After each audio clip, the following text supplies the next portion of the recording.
This podcast is a member of the Voices of Wrestling Podcasting Network. Visit voicesofwrestling.com to hear the rest of our great podcasts, as well as show reviews, columns, opinions, and updates across the world of wrestling. Many, Mickey, Fishy!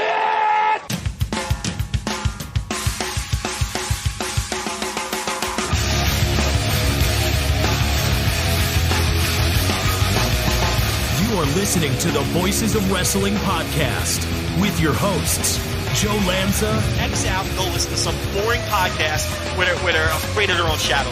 Okay? Don't listen to Joe Lanza, because Joe Lanza's not changing. And Rich Craich. I like him. Who delivers this guy in a big spot? Joe, don't yell at me. I like him. In the big spot, who delivers better than this guy? Stop yelling at me. I agree.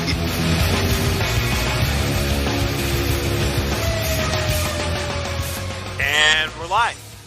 I am Joe. He is Rich. This is the Voices of Wrestling Flagship podcast.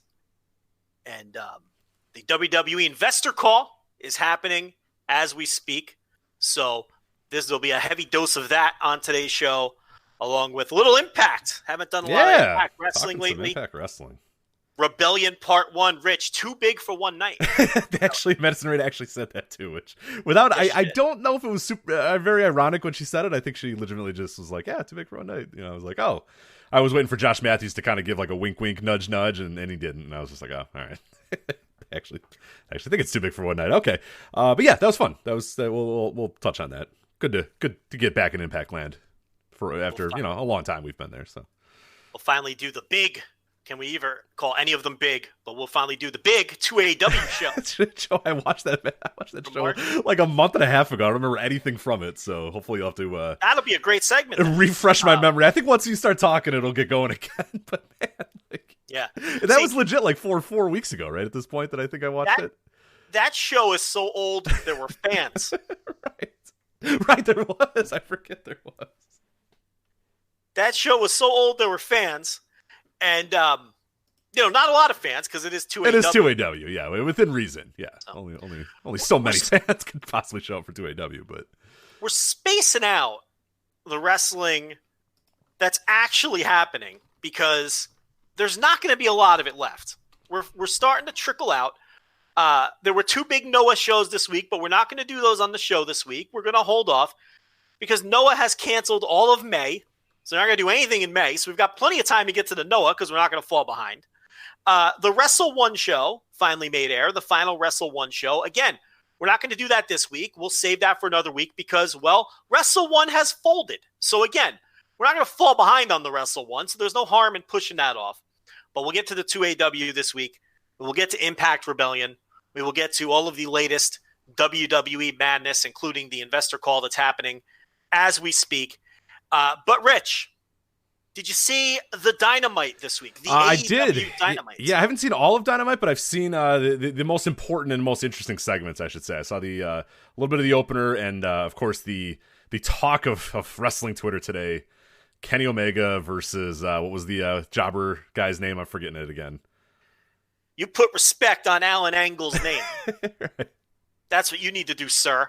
Yeah, so we've got to talk about this Kenny Omega Alan Angles match. I gave a lot of thoughts, or very quick thoughts. I did a very truncated, abbreviated, rushed edition of the Thursday TV reviews before we started this show a half hour late because of me, where I gave some thoughts on it. But I think it really will lead to an interesting discussion. First of all, I think the only reason that people are even talking about this to begin with is because it's Kenny Omega. If this were any other wrestler in the world, or virtually any other wrestler in the world, I don't even think this would be an issue. Oh, God, no. It's just Kenny Omega, and he's very polarizing, and his fans are very hardcore, and the people who don't like him just cannot stop paying attention to him. And I mean, Kenny Omega is the kind of guy who he could fart in the breeze, and people just chase the scent. People cannot get enough of Kenny Omega. But we would not even be talking about this, what I thought was a rather innocuous 6-minute squash match. The talk before I saw it, to give people the gist of it, is that this was a 50-50 match where Kenny Omega completely lost his credibility further pushing forward the narrative that he has no more star power and that Alan Angles killed his finisher. And to that I reply, number one, I get around to watching the match, and it was most definitely not a 50-50 match. God, no. Yeah, no, I just actually watched it before we got on the air here, and I would definitely classify it's like 80-20, maybe, at best. Like, was Kenny Omega ever in danger of losing the match? No. Did they ever give you the idea that he was about to lose? No, never. Did Kenny Omega sell for any extended period of time? I think the most he sold for was to let Alan get up to the top rope to do something, and then he rolled out of the way before Alan did he was going to the top rope to do whatever move. And as he did that, yeah, Kenny rolled out of the way, and that's about the extent of the selling that went on. So, yeah, so this was not a 50-50 match.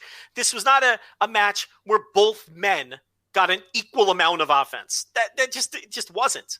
The second thing that bothers me about some of this discourse is this idea that this man kicked out of Kenny Omega's finisher. Rich, did Kenny Omega hit the one-winged angel in this match? He did not. He did not hit the one-winged angel. So what the fuck are people talking about that this guy kicked out of Kenny Omega's finisher? I mean, what are they talking about? Right, and we've already established too. It's very interesting when I was kind of following through the discourse and watching it. I followed a lot of it before I actually had watched the match as well. So I'm glad I actually did that and then watched the match, because I think it puts a little bit of a different perspective on some of the stuff. But as I'm watching it.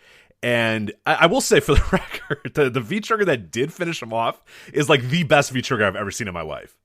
Like that, what a sell by the jobber guy. What a V-trigger by Kenny. Like a really awesome looking stuff. But yeah, so essentially what he does, if for people that haven't seen it or if you forgot or whatever, I don't know how you could. It's just yesterday, but he hits the V-trigger in the ropes and then puts him in the middle of the ring. Alan Angles kicks out, and then Kenny sets up, bounces off the ropes, and then just absolutely fucking destroys this guy in the middle of the ring with a V-trigger and pins him. But like you're saying, that's not really his finisher. If he kicks out the one wing, if Kenny locks the one wing angel in the middle of the ring, drops his ass in the middle of the ring, 1-2, and then Alan Angles kicks out, okay, we can have a little bit of a discussion here. We can have a little bit of a talk. But he was in the ropes, and they've always kind of established that Kenny's V-trigger in the ropes is not nearly as powerful as the V-trigger in the middle of the ring. And people kick out of V-triggers. They've done that for 5 years now, people. Like, let's calm down on let's get all nuts about the V-trigger kickouts. Wait, but a jobber shouldn't kick out of the V-trigger, which I counter with, he didn't. He beat him with the V-trigger. So what are we complaining about? It's like people are complaining about a thing, but the opposite thing occurred. I'm so perplexed by this.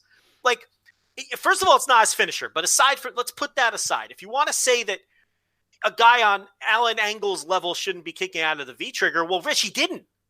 The match ended with a V-trigger. I would have a problem with this if Kenny Omega hit a V-trigger, a real V-trigger, not the one in the ropes. If Kenny Omega had hit a real V-trigger... Well, if he hit the one that he finished him off with, where his neck snaps back and crumbles into a heap, and then he kicks out of two. And the guy kicks out, and then Kenny beats him with the one-winged angel, I'd have a giant problem with that. Because now Kenny's telling the story of, well, this V-trigger can't beat anybody. And then I'm never taking that move seriously again. That'd be one thing. Or obviously, if the guy kicked out of the one-winged angel, that would be a massive problem. But Kenny hit like a V-trigger variant with the guy tangled in the ropes, which, Shinsuke Nakamura used to use the Bumeye with guys in the corner, with guys in the ropes, and that would never finish. Right, it was never the one that finished you off was in the middle of the ring when he got full force, bounced off the ropes, came with power. That was always established that was a real. Bumeye, it's similar to Okada. Sometimes Okada will hit like a short clothesline just off like, something random, but it's not the I grab the wrist, I turn you around, I put you in the middle of the ring, I do that sort of stuff. There's always variations to that sort of stuff. There's always a little nuance to finishers sometimes. People are making way too big a deal out of this, out of the idea that this guy kicked out of like a variant of a V, not even the real V-trigger did beat the guy. Mm-hmm. And it's like no other promotion in the world has established secondary finishers better than AEW has. Cody Rhodes wins every match with a different hold. I mean, whether it's the figure four with Shawn Spears, the cloverleaf variant that he used on Dark this past week to beat the jobber. I forget what he calls it, but he does like a version of the cloverleaf, but it's sort of like where he sits back on the leg. It's a different version of the cloverleaf. Obviously, the Crossroads.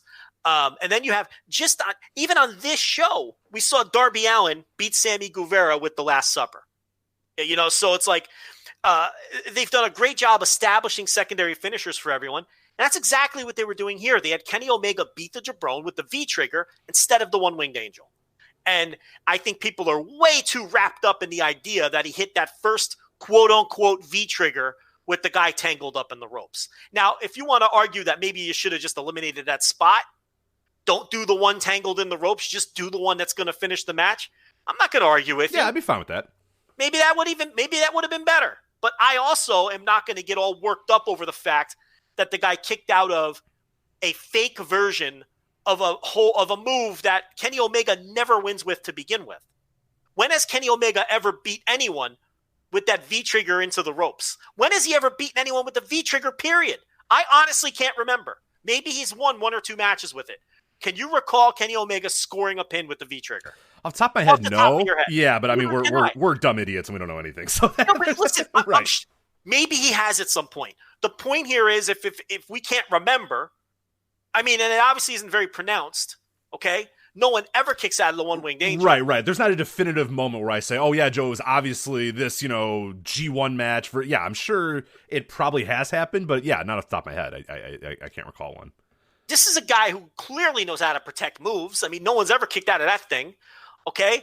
And he went out there and had a 6-minute match with a guy. And here's the other thing, too. Let's say he would have hit 2 super clean V-triggers in the center of the ring. Would that have been the end of the world either? I mean, are we really making way too big a deal out of this? Absolutely, yeah. And I think you and I have had this discussion before, and I think there might be people that either don't know anything about the history of wrestling or whatever, only watch now or whatever. It's very strange. But essentially, and you, like I said, you and I have had this discussion before. People that haven't heard that before or don't remember it, there is different ideas of how jobber matches should be done and structured or whatever. There's nuance to it. It's not all a set exact, everything has to be this exact same way. Every single jobber match has to end in a minute. Every single jobber match has to end with, the guy getting no offense or something like that. Those type of matches are great. I like matches where a guy I want Lance Archer to go in and just beat the fuck out of Marco Stunt and pin him in 30 seconds. You know what I mean? Or whoever they throw at him, he goes out, because the gimmick is that Lance Archer is an unbeatable fucking monster. And that's a lot of WWE, WWF jobber matches in the days, depending on who the guys were. If it was The Undertaker wasn't going to give some pudgy ass, Northeast jobber guy any offense. He was going to tomb someone and throw in a body bag. But he was a monster. He was quite literally a monster at that point. So it's fine. That's sort of been the established way. But we have said, for a lot of people, Jake Roberts has been quoted as saying that he always thought it was good to give them a little offense, because if you're just beating a nobody, then you're nobody. The thing, like, I don't want to just beat a nobody. I want him to think that I'm beating a competent pro wrestler. I feel like I'm better off by beating a guy who looks good and appears to be a decent wrestler and appears to have some, any sort of semblance of skills or offense or anything like that. And Ric Flair was always that way as well, where Ric Flair never went in there and beat a jobber in a minute. Ric Flair would get that guy and he would get some offense, he would get a little bit of a momentum or whatever, and then Flair would either cheat his way to victory, or Flair would just finally say, all right, I'm fucking around too much, let me put this guy away and beat him. And he would do that. And I'm not saying that Kenny Omega is doing what Ric Flair did or what Jake Roberts did. I'm just saying it's not always the same thing. Even in this own company, even in AEW, a jobber match for someone like a Lance Archer is going to be different than a jobber match for someone like a Cody Rhodes or a Kenny Omega. It's both heel-face dynamic that changes, and it's also the type of wrestler that these guys are. Would I be super upset if Kenny Omega beat this guy in a minute? No, I wouldn't. That's fine. But I'm not super upset that he beat him in 5 minutes and that this guy got like 2 little offensive moves or whatever. Would I be annoyed that if Lance Archer went toe-to-toe 10 minutes with this guy? Yeah, that would annoy me. Because the idea of how they're presenting Lance Archer is very different than the way they're presenting Kenny Omega or presenting a Cody Rhodes or whatever. So that's where that nuance kind of comes in. And to just paint everything with it, just exactly just this, everything has to be the same. It has to be structured or whatever. Like you said, I don't think we'd be having this discussion if it was anybody but Kenny Omega. But because it's Kenny Omega, we have to hyper focus on everything he does and freak out and react like this all the time. But like, there's nuance to jobber matches. They're not always the same, and I'm fine with that. I like that there's that little bit of change and nuance. Kenny Omega has a history with this. Do you remember in 2016, he had 2 matches in New Japan, one with Jay White and one with Juice Robinson. And Jay White was just a straight up young lion at that point. And Juice Robinson, black tights, the whole deal, pre-excursion. Juice Robinson, 2016, was not current Juice Robinson. This was a Juice Robinson that hadn't been worked to G1 yet, was still essentially a young lion, or maybe where Toa Hanare is at now, somewhere on that level. Was to give you perspective of what Juice Robinson was at the time. He was still working Lionsgate shows and losing some of the matches. Okay, so that's where his career was at the time.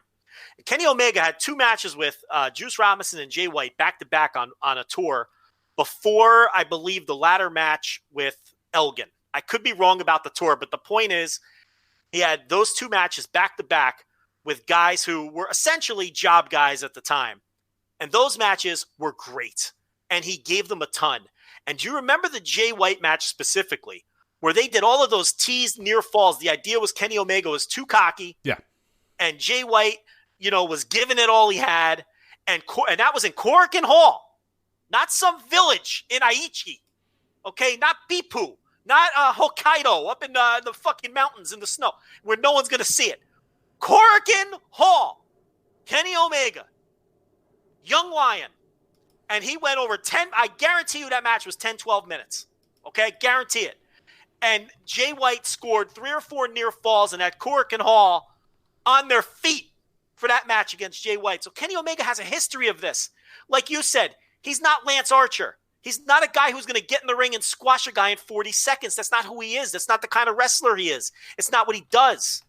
Would it have been wrong for him to go in there and kill this guy in 30 seconds? No. And no one would have cared. 10 minutes, 25 seconds, by the way, was that match. Road to Invasion Attack, 2016. I believe it's March 27, 2016, Korakuen Hall, if you want to check that out. So, yeah, it's right there. It is he has a history with this. And then, like, 2 nights later, or the night before, whatever it was, he had a very similar match with Juice Robinson. Now, listen, these are 2 guys that New Japan are eventually going to push. I get it. So, again, you always have to look at the context, right? Because everyone knew Jay White was going to be a star. Everyone knew eventually New Japan was going to push Juice Robinson. So maybe that's a different scenario than Alan Angles in a television squash. I get it. But the point here is Kenny Omega has a history with this. He's not the kind of guy who ever goes in there and has that kind of match. He just doesn't. He could have went in there with Jay White and beat him in 4 minutes. He didn't do that. He went out there and had the most entertaining match possible. So, and that's besides the fact, because this Dynamite match was nothing like those 2 matches. Those were 50-50 matches where the guys got legitimate offense and near falls. This was not even that. And people are complaining. Really don't get it. I think it's disproportionate, the complaints. You mentioned Ric Flair. I was going to bring up his matches in the mid-'80s that he would have with literal jobbers. Yeah. Where he would sell for these guys, but you already did. And then there's the match with Disco Inferno. Okay, not a complete jobber, but that WCW Saturday Night match with Alex Ray. Obviously, similar gimmicks. Got him confused there. Dancing Fools. You got your Dancing Fool mixed up. That's all right. That's fine. It's the best of it. But I think the jobber examples are even better because, he would have those kind of matches. I've seen on Twitter today getting passed around guys like Mike Jackson and George South and the jobbers of the day who were considered good workers, who Ric Flair respected, so he wasn't going to get in there and squash him. Did it matter? No, he was still like the second biggest star in the world at that time. Didn't make a difference. And this, at the end of the day, this isn't going to make a difference. So, look, if you didn't like the structure of the match, or you didn't like the job guy kicking out of the first, quote-unquote V-trigger, I get it. That's fine. But I think where people go too far is, they killed the V-trigger. They killed Kenny Omega. Kenny, he can't be a star. Right, yes. Anybody who was going to come up with their opinion of Kenny Omega came up with it this week and said, you know what? Now I have my opinion of Kenny Omega. This is the day that I've decided that I either like or don't like this man. Today is that, get out of here. It's ridiculous. Yeah, nobody cares. No one's going to care. So, just totally blown out of proportion. Much to do about nothing, but it's Kenny Omega. The guy's a lightning rod. That's it. Actually brings up. There's a match that because the Monsoon Classic YouTube page, still the greatest of all time. I fear for the day that thing gets wiped out, like Lucha Blogs got wiped out this week, which is an awful fucking story too. The Lucha Blog YouTube page going away. But Monsoon Classic is sometimes I say I'll just like put on like I'll find a playlist and put on like 1998 WCW Saturday Night or like 1998 Worldwide. I'll just put it on and go to the background. And I remember one time watching Ric Flair versus Lizmark Jr. came up, and I'm like, what the fuck? Why was Ric Flair facing Lizmark Jr. on Worldwide? And it's exactly what you'd assume. Like, Ric Flair is taken to the absolute fucking limit by Lizmark Jr. because Ric Flair just wanted to do that. Ric Flair could have eaten this guy alive in 5 seconds, because this is Ric Flair in 1998, for God's sakes. Like, he doesn't have to give this guy anything. But I'm sure Ric Flair, like Kenny Omega, went out there and said, no, let's do a little thing. Let's let you can show off some of your best moves or whatever. We'll do a few little things. I mean, I'll beat you and just sell it pretty good, and we're good. Like, that's the way some wrestlers are that way too. Like a Kenny Omega type, as you said, may be, and maybe they've established that too with Kenny. And you said over the years, as Kenny's established that. And I think Cody's probably this way too. And I think there's several guys that don't want to eat guys alive in a match. So that I would probably feel more weird to them if they did that.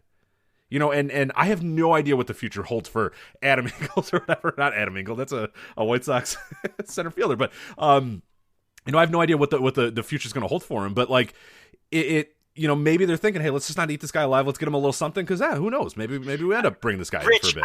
I don't even think it's that deep. I think Kenny Omega just went out there and they gave them 6 minutes, and he went out there and did a 6-minute match, and it was fine. And this is so blown out of proportion. I mean, it's just this looked like 1,000 6-minute squash matches I've seen in my life, in every territory.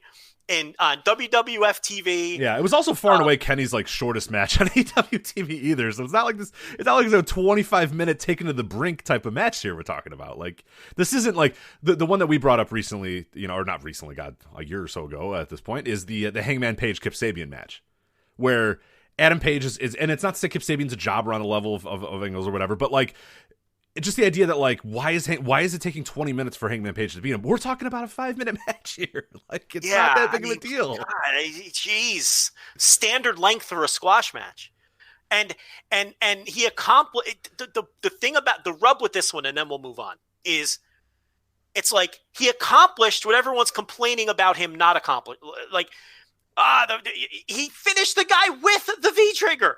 And all I'm seeing with people complaining or saying, oh, the guy kicked out of the V-trigger. No, he beat him with the V-trigger. He established the V-trigger can win a match. And this Ryan Satin, I mean, I can't remember. I think I brought this up behind the paywall, so I may as well bring it up now. Out here saying, oh, well, this will be bad because when casual viewers will see Kenny struggling with this guy and they won't take him seriously. Casual viewers are the last people who will ever care about this. Those are the people who aren't paying attention to these minuscule details. It's only the dopes listening to us right now and people like us who even pay attention to shit like this. What move they're using to finish and who's kicking out of what, and they got their fucking stopwatches out. A casual fan watched that match and literally will never think about it again the second it ended. That is so off base. Yeah, I don't think my mom's saying, wow, man, Kenny Omega really struggled with that jobber. And I'm like, it'd be ridiculous. Yeah. Like, I mean, geez, when Kenny Omega's in an AEW world title match a year from now, do you think casual fans in mass are going to be thinking, well, wait a minute. Hold on a second, sir. I was excited about this match, but I just remembered that he went 4 minutes with a guy that I've never heard of before. So. Yes, that's right. I remember when he went 2 minutes too long with Alan Angles, and I just can't buy the idea that this man is in a title match. I mean, get lost. I mean, how off base can Satin be? How many times can that man be so off base in the last in a 1 week span? I mean, the guy's lost. But yeah, he's way off on that point. But that's the Kenny Omega Alan Angles match. But Rich, I do have to ask you a question. Uh-oh. And I know you're not prepared for this. Okay, I'm gonna try though. I'll try to answer as definitively as possible. But yeah, go ahead. I like to catch you off guard. You do. With fresh, inquisitive questions. You do. Like those games, you do games all the time. Now you have this question. Okay, shoot. What do you got? That we've never explored. If you were to guess, Rich, on average, how many days people in the U.S. have to wait to see a doctor, what would you say? 27 and a half. You're close. Damn. Americans have to wait around 29 days to see a doctor. So close. Fuck. In major U.S. cities, if you're dealing with a condition like erectile dysfunction, you want treatment ASAP for obvious reasons. That's why our friends at Roman have spent years building a digital platform that can connect you with a doctor licensed in your state, all from the comfort of home. Roman makes it convenient to get the treatment you need on your schedule. Just grab a phone or computer, complete a free online visit. That's free. And you'll hear back from a U.S. licensed physician, a real doctor. Okay? Not Dr. Jerry Graham. Dr. Oz. Not the doctor of thugonomics. Okay, we're talking real doctors here within 24 hours. And if the doctor decides that treatment is Dr. right for Wagner. you, Roman's Pharmacy can ship your medication to you with free 2-day shipping. You also get free unlimited follow-ups with your doctor anytime you have questions or want to adjust your treatment plan. With Roman, there are no commitments and you can cancel anytime. So if you're struggling with ED, go to GetRoman.com/VOW for a free online visit with a real doctor, not the doctor of thugonomics, not Dr. Wagner, not Dr. Wagner Jr. I love the idea of Dr. Wagner Jr. giving you an ED recommendation, by the way. That sounds incredible. That would be awesome. Yeah, it'd be great if you pop up on the video call or whatever. There's Dr. Wagner Jr. He's in a white coat, though, obviously, because, he's serious about it. Yeah, I'd like that. That'd be pretty good. Not Dr. Doolittle. Dr. Death. Dr. Death Steve Williams. No Dr. Death. That'd be good. I mean, that's a good poll if you can get Dr. Death to call you about your ED these days. From the grave. Yeah, His dick is tough. Yeah, tough. His tough dick get is these stiff days. Yeah, tough get these days. He's stiff. His dick is stiff. And get the free 2-day shipping. That's GetRoman.com/VOW for a free online visit and free 2-day shipping. Rich, how's this investor call going? Oh, it's going interestingly, I guess is the best way to say it. So the real highlights, and of course, WrestleNomics will be on this week as well, and Brandon will do it with actual, he knows what he's talking about and understands business and understands these things. But we could talk big picture stuff here in general. So obviously, last week's show we did in the midst of the firings, mass firings across the company. You and I kind of talked about how. And sort of talked about how unnecessary a lot of those were, and why people saying, well, they just had to do this. Like, there's just no way they're not running shows anymore. They can't operate this way without getting rid of the amount of money or whatever. And we talked about how ridiculous that was on its face. You can go listen to last week's show if you want the real truths to that. Well, then we got this, which, for the record, for people that are maybe not knowing or don't read, aren't really following these quarterly reports, Q1 does not include what's going on right now. Q1 does not include what happened last week. This is the report from the Q1. So this is that's all that you really need to worry about. But still, it does tell a tale of where this company is at these days and why the idea that, well, they're not running live shows anymore, so of course they have to get rid of a bunch of talent because they can't afford them anymore, why we thought that was so ludicrous and so absurd. So I'll read this for you, Joe. This, of course, from WrestleNomics, at WrestleNomics. You're going to want to follow that account over the next week or so, if you don't already, which is ridiculous that you don't already, but at WrestleNomics if you haven't already. So it says, quote here, revenues increased 90% to $256.6 million from $135.4 million in the previous year quarter, primarily due to the escalation of domestic rights fees to Raw and SmackDown and the favorable timing of the company's large-scale international event, Super Showdown, as reflected in the other media ventures. So this is for their total revenues, Joe. So the total revenues, I'll just this is easy way to kind of clarify this. So this is last year, March, the beginning of the year to March 31st, 2019 to this year. Year over year. Year over year, exactly quarter to quarter. So network, so this is the total revenues. Network is down. It was at $47 million. It's now at $43.5 million. So that's down. Yeah. Advertising and sponsorship. That's up slightly. 10.9, 2019, 17.4 this year. Not bad. Other, quote unquote, other, I'm making big air quotes here. A huge jump for other. Other did incredible this year. 9.4 the last quarter, or last year, this quarter. 62.5 million this year for other. I wonder what could have accounted for that. Other just rocking it up here. And now a big one here. Core content rights fees. 68.1 million year end or quarter end 2019. This quarter, 133.2. So total revenues, 135.4 last year, 256.6 this year. Yeah, you've got over double in total revenue.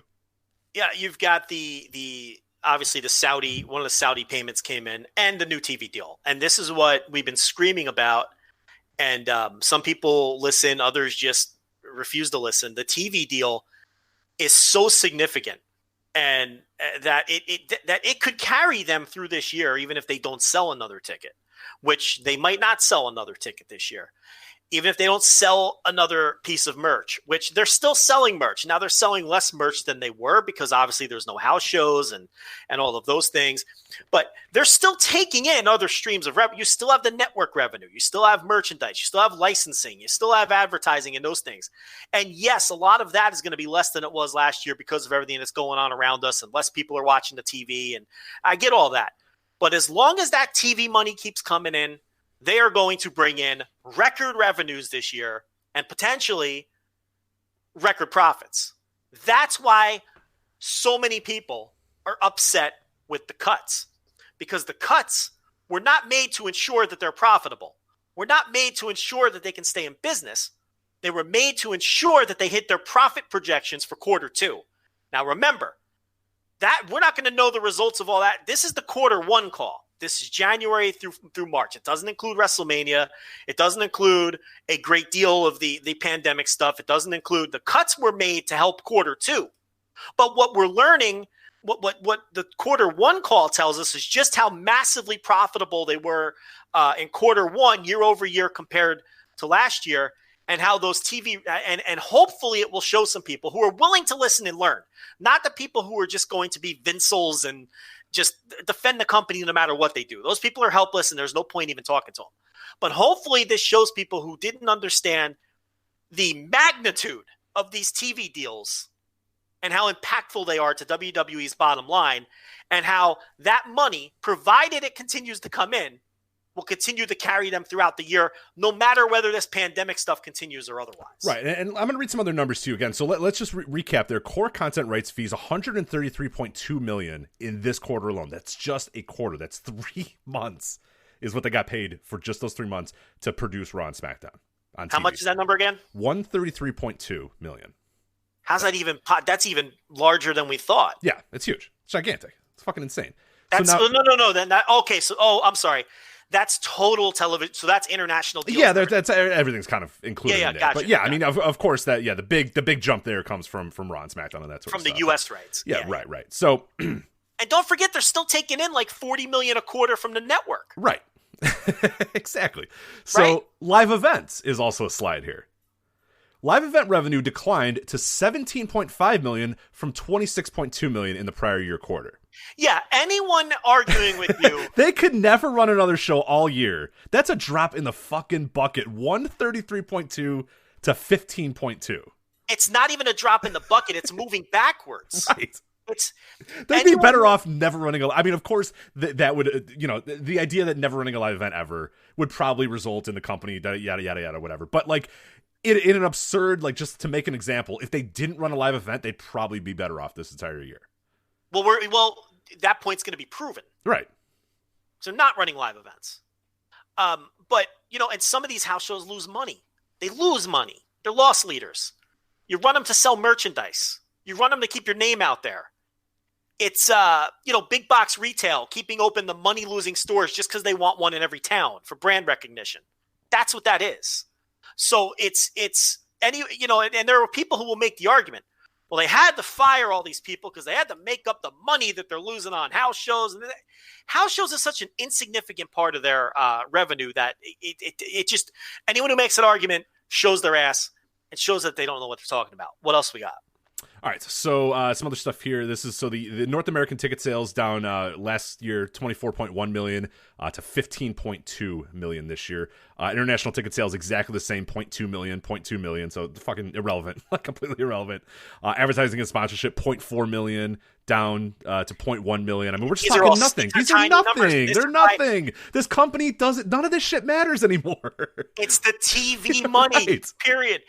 How can we make it more clear? They can lose all of this, all of it, and just be insanely profitable on the TV money alone. Right. They lost. Okay, actually, this is an interesting thing here. They lost $3.2 million doing live events in quarter one. This is what I'm talking about. They lost money. Right. They lost money doing. So people who try to make that argument, oh, well, they got them. They're better off not doing the house shows. It's advantageous for them to not run house shows. Now, you can argue that hurts them on the merchandise line. So you'd really have to get granular there and dig in deep. And, maybe they make up the losses on the house shows with the merchandise money that they make at the house shows. Do you see what I'm saying? Right. It's not true. I mean, for people, somebody could make that argument, but if you actually look at it, I don't think that is even close. But even if it isn't, but again, even if that is the case, it's not a significant amount. No, of money. we're talking little bits of money here at this point. This company, when they signed those TV deals, I said it last week, they ceased to be a live event, wrestling, whatever the hell you want to call it, business. They're not that anymore. These other numbers we're talking about are nothing. They're completely insignificant. Look, okay. Here's a perfect example. This again comes from their deck, but at WrestleNomics put it up here nice and easy for us. Last year, this quarter, media 135.4. That's whatever, 135.4 million. This year, 256.6 million. There, okay? So that's that. Live events, 26.2 million 2019, 17.5 2020. I mean, that is a fraction. Consumer products. I'm confused. Then what was the number you gave me before? I'm not sure. I don't know. That it might be. They have weird sort of market the way that they classify these. I have no idea. I think this is revenue. This is overall revenue. I think the other thing was whatever. So. Well, it may have been. See, I know that they like to break out without Royal Rumble. Then the live events may have lost money, but I think Royal Rumble carries them through. I'm not looking at it. You are, but I'd have to look at it. I'm kind of seeing as things are going. I'm just mostly trying to give people an idea of how little and insignificant everything besides media is for this. Yeah, company.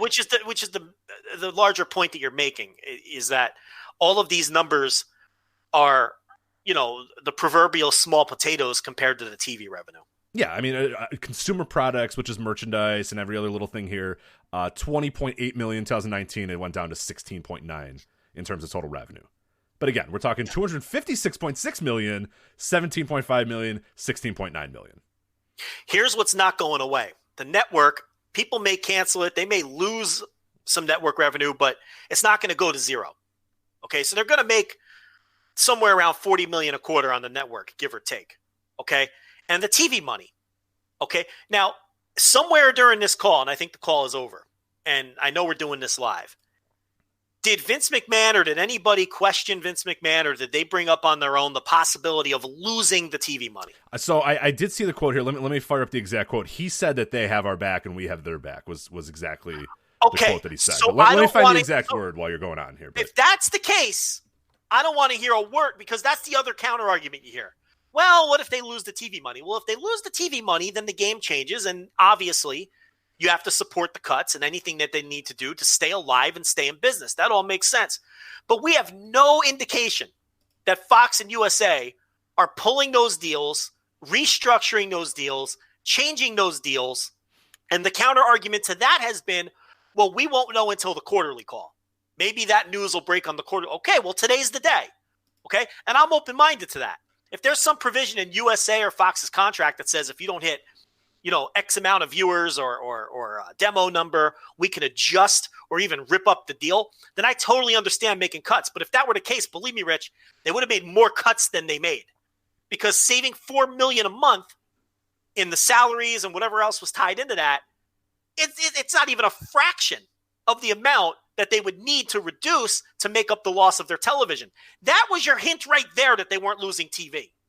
Let alone the fact that if there was a possibility that they were losing their TV contracts, don't you think Vince McMahon, of all people, who's never been afraid to blame someone else for his troubles, wouldn't have been screaming from the roof of Titan Towers underneath the Money in the Bank ladders, okay, that the TV, that USA and Fox were picking on poor little Vince McMahon and stripping me of my TV deals, and I have no choice. And if you want to get mad at me for laying people off, get mad at them because they're taking away my TV money, which we signed in good faith, and now they're yanking away. Don't you think he would have been saying that? Yeah, absolutely. Yeah, this is a man who once devoted an entire episode of Raw to make fun of the Nuggets owners because the Nuggets owners double booked the building for the playoffs and told WWE that they couldn't run here. Remember that, the Kroenke episode of Raw? Kroenke, where the entire episode was, God damn, he has no faith in the Nuggets. What an idiot. What a moron. And they found a new building. They found a new building in 5 minutes. It wasn't a big deal. This is a man who loves to deflect the blame. Why would he have taken all of this bad heat and all this bad PR for the last week when he could have easily blamed the TV networks if that was the case. That was red flag number 2, that was bullshit and that there was no basis behind that. Number 1, you would have cut way more than $4 million a month, because that's not going to help you make up the, what was that increase? It was over 100%. It was like $130 million. It's an ungodly, an ungodly amount of number, double for sure. Which works out to what? A $40 million increase per month, and they only cut $4 million. So again, you're only cutting 4% of what you're potentially losing. So and they paid out a $5.5 million dividend. Well, of course they paid out the dividend, but relevant, I'm sure. And for quarter 2, they made sure these cuts were to ensure that stayed at 12 cents. That's the bottom line. How can you not see that? You know, that's why the cuts were made, not even to ensure profitability, to ensure projected profitability. Okay, just admit what it is, and then if you want to defend protecting shareholders over protecting people in these extraordinary circumstances, go right ahead. I'll disagree with you, but at least then you're being intellectually honest. And you're not trying to change the argument and say that they need this to survive. And they lost $25 million in Tampa. And they're not doing house shows and all this bullshit, which just shows that you don't know what you're talking about. Because even by losing $25 million in Tampa by not doing WrestleMania in front of fans, they're still going to produce about $900 million in revenue this year. Doesn't matter. I don't want to hear about the money that they've lost at WrestleMania or anywhere else, because we still know what they're bringing in. So what they've lost becomes irrelevant at that point to the larger picture. Just be intellectually honest about it. Right. Just don't say that this is because they're like, oh man, how are we going to make payroll this? Oh no, it was, we need to make sure that Vince has a quote in there where they talk about the cuts, and I just closed out of the window so I don't know the exact thing, but he essentially said we're being overly conservative because cash is king. Is what his response was. While also saying that he has a good relation. The quote you gave was that that he has the network's back and the network has their back. Right. So there is no indication today on this call given that there is any sort of danger of losing those TV deals. None. And that's my point. Now, to me, you can truly go guns blazing on these guys, because that's the only circumstance that I would have defended any of these cuts. Because then, if they lose the TV deals, Rich, they're fucked. Oh, absolutely. Yeah, for sure. And that's why I assume that when these things were coming out and when the announcements of talent cuts were coming out and all these things were going nuts and the XFL went away, I was thinking, oh, fuck. Like, Vince must have heard something. Like, Vince has some idea. But I find out, it's just, I just got to cover dividends. I just want to make sure everybody has it. So I initially, stupid me, thought, wow, geez, something might be happening here for all this stuff to happen. But no, it's just, got to pay out our 12-cent dividends, so. Again, well, that's the thing. If they would have cut $40 million, then okay, but they cut $4 million, and they project to save, what was it, 120 or 140 million by not building the new office. Mm-hmm. But that's money, Rich. That's money in the air. That's not even real money because you haven't spent it yet. You see what I'm saying? Like, that's just putting something off. Okay, you're telling us you're not going to spend money that you were planning on spending. Those aren't like true. Right. Exactly. Yeah. You see what I'm getting at with that. So, so today here's what you learned. Okay. If you were defending WWE on the basis of, well, they got to make up house show money or this or that, now you know that's bullshit. And the other thing you learned was the TV deals don't appear to be in danger. So people can't use that argument anymore. Well, we don't know what's going to happen with the TV deals. Well, Vince doesn't think he's losing them. Because if he thought he was losing them, he'd tell us. And I don't hear a peep out of USA or Fox. Wouldn't we have heard something out of their end if they were looking to wiggle out of some of their TV contracts, right. WWE or otherwise? We haven't heard anything to that effect. So again, there's no evidence to that. So, based on what you're telling me, because I haven't looked at anything yet, this is a bad day if you supported that stuff last week. It's a bad day for you. It's a bad day for your arguments. And it's just a bad day if you were playing devil's advocate, and the other argument people like to make, well, you don't know what their expenditures are. Yeah, we do. You fucking dumbass. We do. They're a publicly traded company, you moron. It's all there. Jesus Christ. I know. I see those, and I'm like, you fucking idiot. They're a publicly traded company. Of course we know. We know what their revenue and their profit. People, revenue doesn't equal profit. You don't know what their expenditures are. Yes. No, we know. We know what they made last quarter. We're going to know what they made second quarter. And second quarter, when it turns out that they made a profit, despite the fact that they didn't have WrestleMania, despite the fact that they didn't sell a ticket, do you think these people will learn then? Or do you think – I just think they're hopeless. I think they will defend the company until they're in the grave. This is not – this quarterly call was interesting, but the next one is going to be the real interesting one. When Vince is able to get on that call and proudly proclaim that they hit their profit projection and that they're able to pay out the dividend as expected and all this and that, despite the fact that a lot of these fans are crying poverty for the company and saying that this was necessary and everything else. Crazy. Absolutely crazy. So that's that. As I said, some stuff coming out a little bit, but nothing too salacious or interesting. No WWE 2K game this year. They announced that is not happening, so which is probably good because they've been a disaster lately. But that's a lot of money in the wrestlers' pockets too. That's now gone too. So I was just going to say that's wrestlers losing money, and it's also another excuse for people. You got a cup deal. You're not getting that 2K revenue. Again, failing to understand it. The TV money is all that matters. Look. Can I make this clear? We understand that they're not making some money that they would have made. That's not the counter argument. Of course, yeah. They're losing. I don't want to say they're going to lose money, but they're losing money. They're going to make less than they did in this quarter. Yes. Q2 is going to be down from Q1. While still being insanely profitable. Still making $200 million that quarter, yeah. And by possibly profiting more than they made last year without the pandemic. Because of that's how significant the TV deals are. And I really don't think that some people have understand that and that hasn't sunk in with some people. It's wild. Yeah, it just seems to be the same company it is. Like you need to turn off this is not 1996 WWF. This isn't Vince taking out a loan so that they can, pay this. They're not that company anymore. They're not what they were. They're a TV company now. They produce television for major networks. That's what they do. Yeah, that's their thing now. Like, if you don't realize that, then okay. Like, I don't know you're hopeless.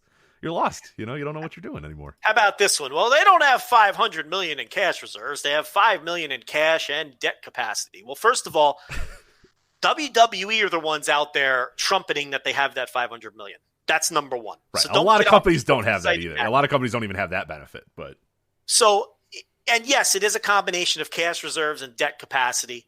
Okay, but it's $90 million allegedly in the cash reserves. Now, still, they're saving $4 million a month for 10 months on salaries. Rich, again, I'm not. Who's the gimmick? I always forget his name. The guy in the wheelchair, the guy that just died, the physicist, Hawking. I'm no Stephen Hawking. I don't. Okay, I'm no mathematician. But what's 4 million times 10 months? It's $40 million, right? Thank you. I was hoping you didn't actually want me to answer that because I was thinking in my head, oh no. That's why I do this. Even if they only have the $90 million in cash reserves, they could have allowed these people to keep their jobs in a pandemic where there are no other jobs, record unemployment, okay, and still had $50 million to spare in their cash reserves. So that's not a compelling argument to me either when you tell me, it's really only $90 million in liquid assets. The rest is debt capacity. They don't even have to dip into the debt capacity just to cover the $4 million in salary that they cut. And they'd still have $50 million left over. That's just, again, this is a doing the right thing argument. This isn't a maximize. If your argument is they should maximize every dollar, fine. But right, we won't argue with that. We will not. And that's what, like, people think that we're arguing that or whatever. No, just be if you want to say, well, they have a fiduciary, duty to their stockholders. Okay, yeah, that's fine. Like, I agree. I'm with you. I think it's fucking crass and awful. But yeah, that's what they're doing. But just call spade a spade. Don't tell me this is a company looking for their pockets going, oh my God, what are we going to do? We got to let Drake Maverick go. We can't. No, they're just, what do you cut that $4 million or whatever. Let's go. Forget Drake Maverick.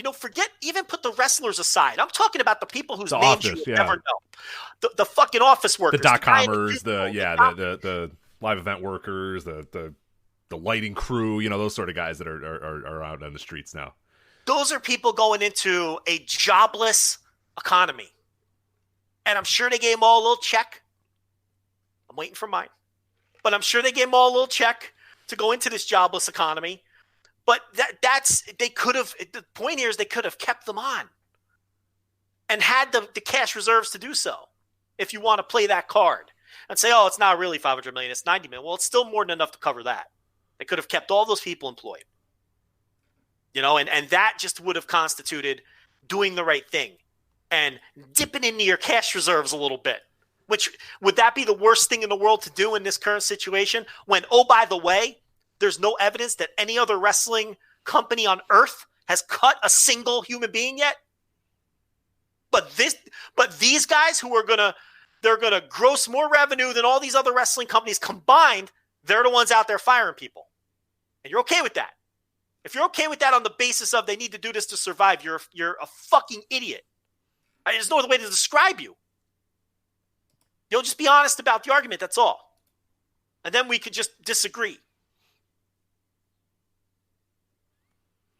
All right, so have you seen any of the XFL stuff here with Vince? This is also weird, and actually it plays into the overall point too, because a lot of people were bringing up, because of the XFL or whatever. First off, no, that's not true, because they have had to make it clear the entire time that they are separate companies, they're separate businesses, whatever you want to say, all that sort of stuff. But it is there's some stuff. So not all the details are out of this lawsuit yet. A lot of stuff has been kind of covered up because it's still kind of in it's still getting worked out, and some stuff still covered or whatnot. But essentially what happened is, so the XFL, we talked about it last week, filed bankruptcy.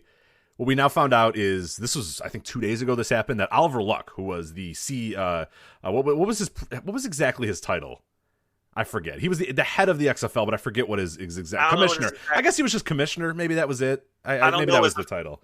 I don't know his official title, but the bottom line, he was number 2. Yeah, so he was the number 2 guy here. So in his lawsuit, ran the football end. Vince ran the business end. He was number 2 to Vince. Right. So days after the XFL announced it was canceling its season, firing all employees, and filing for bankruptcy, its former commissioner filed a wrongful termination lawsuit against owner Vince McMahon in federal court. In his lawsuit, former XFL commissioner Oliver Luck alleges through his attorneys that McMahon owes him the money he was guaranteed when he signed on with the Startup League in May 2018, believed to be approximately $20 million. Mr. Luck wholly disputes and rejects the allegations set forth in the termination letter and contends that they are pretextual and devoid of merit. So I'll read on a little bit, and then there's some extra details that people have kind of added up here. But McMahon is the CEO of the WWE and the owner of Alpha Entertainment, the former parent company of the XFL. In its bankruptcy filing, Alpha Entertainment claimed it had liabilities of $10 million to $50 million and up to 5,000 creditors. Luck was not listed among one of them in the filing. So this is where the interesting stuff comes up here. This is from Jerry McDivitt, the McMahon's lawyer, famous wrestling lawyer here. Oliver Luck's services as commissioner and CEO of the XFL were terminated by a letter sent to him on April 9th, which explained the reasons for his termination. As to the lawsuit he filed, his allegations will be disputed, and the position of Mr. McMahon will be set forth in our response to the lawsuit. So, interesting note there. April 9th. That is before the XFL filed bankruptcy. And before they suspended the season. So Oliver Luck was fired, and then the next day they said, we're done and we're filing for bankruptcy. Yeah. So he is technically not owed any. In that case, he was terminated. His contract was terminated, and now in bankruptcy court, he is not listed among the creditors. Right. Sleazy. He's not going to get his contract. A sleazy paperwork move to try to wiggle out of what you owed him, basically, is what you're getting at. Yeah, here. pretty much. I don't even know,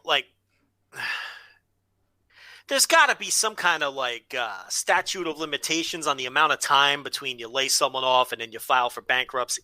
You have to think he's protected in some manner from a maneuver like that, right? It can't be that easy, because why wouldn't these businesses just, why wouldn't this be more commonplace? Right, why wouldn't you just fire everyone that's owed some salary or bonuses or whatever the case may be, and you really never see that So I would think that, now look, I'm no expert in this. I'm just trying to use logic and common sense. I would think that he's going to get his fucking money. That guy's got to get his money, right? Or if he doesn't, it can't be because they laid him off the day before. I mean, this really sounds like some bullshit. It also sounds like something that McMahon and McDevitt would pull if they knew they can get away with it. Man, that is dirty. I guess we can kiss goodbye even.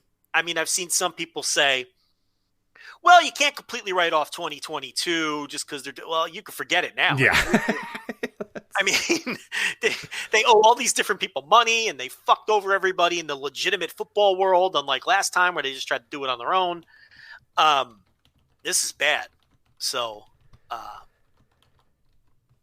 lot of coaches too, right? Yeah. Oh, yeah. Bob Stoops is on there. Mark Trestman is on there. Hundreds of thousands of dollars. Yeah. The city of St. Louis is on there. For use of the dome. Yeah. The St. Louis Sports Commission, $1.6 million for them.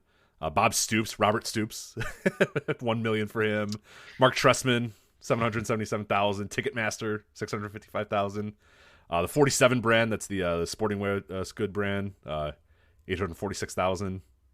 Hey, you think let me ask you a question. Do you think if the XFL never became a thing and never happened and didn't shut down due to the pandemic and Vince didn't earmark 3 years worth of money, and then sell all that stock and then open up Alpha and all that, do you think they cut all of those people last week?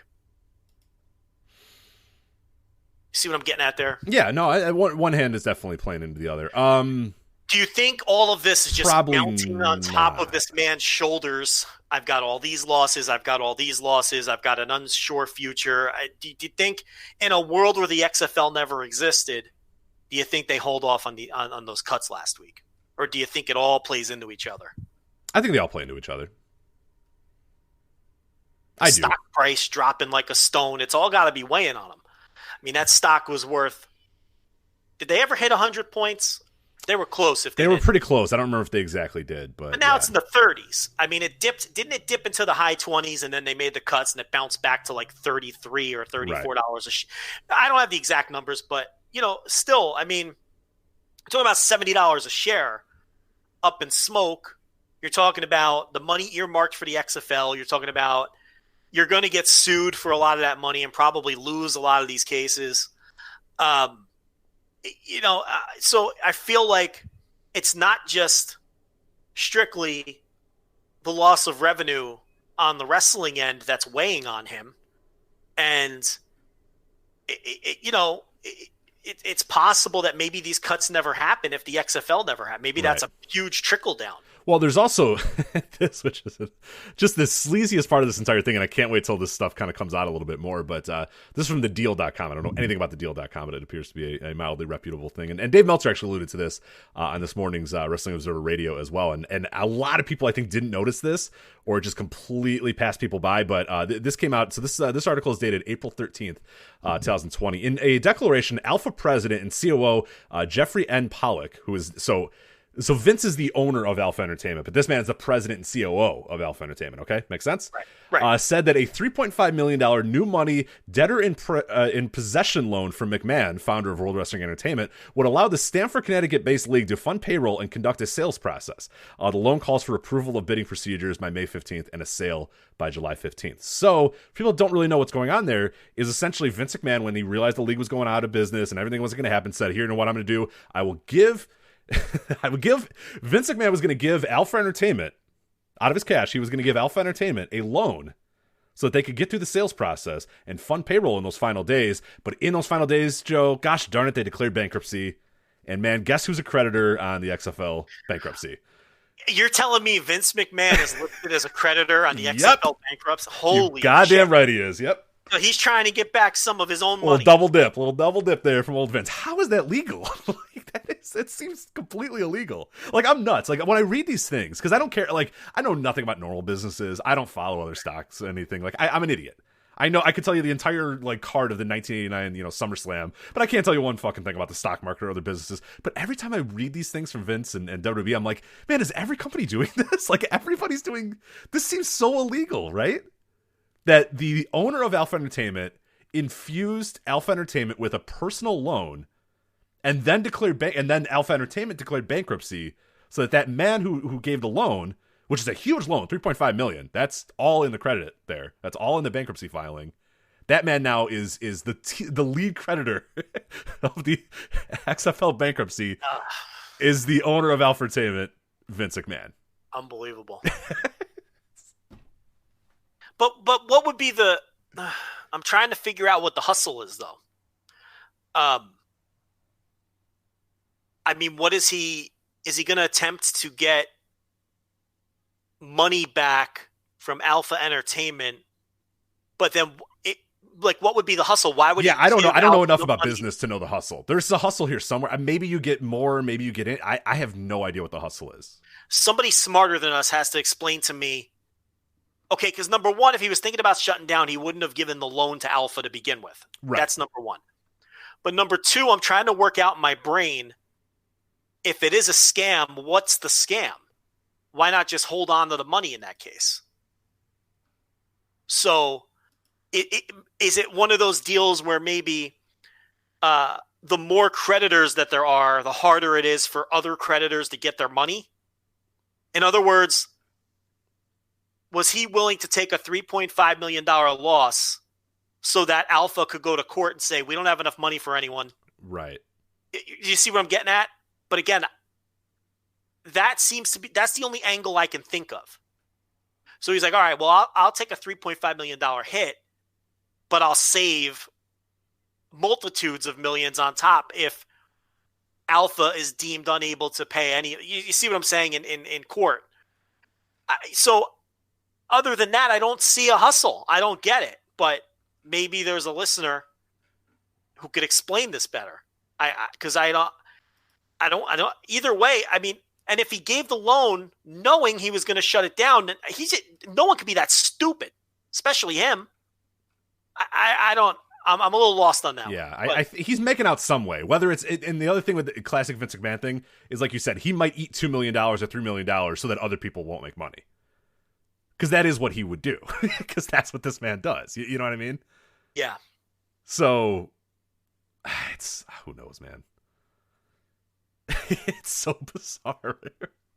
Keep an eye on this thing, though. Keep an eye on this XFL lawsuit. And lawsuits, I should say. Because there's going to be more down the road here. For sure. This isn't it. On for years. And, for people that don't know anything about Oliver Luck, and this, just doesn't relate to a lot of wrestling stuff, but this is Vince. Like, Vince can never, ever, ever, ever go back into the sports world again. No. I mean, Oliver Luck is a very well-respected second or third in line of the NCAA for a while, former college commissioner. I forget what league he was running, but this is a guy he's a lifer. He's a football lifer and has been around in football management for years and years and years. And he's just absolutely being fucked royally by Vince McMahon. Like, listen, it's over. Vince is 75 years old, and I believe he scratched the itch because he has the excuse of the coronavirus for why it failed this time. Right.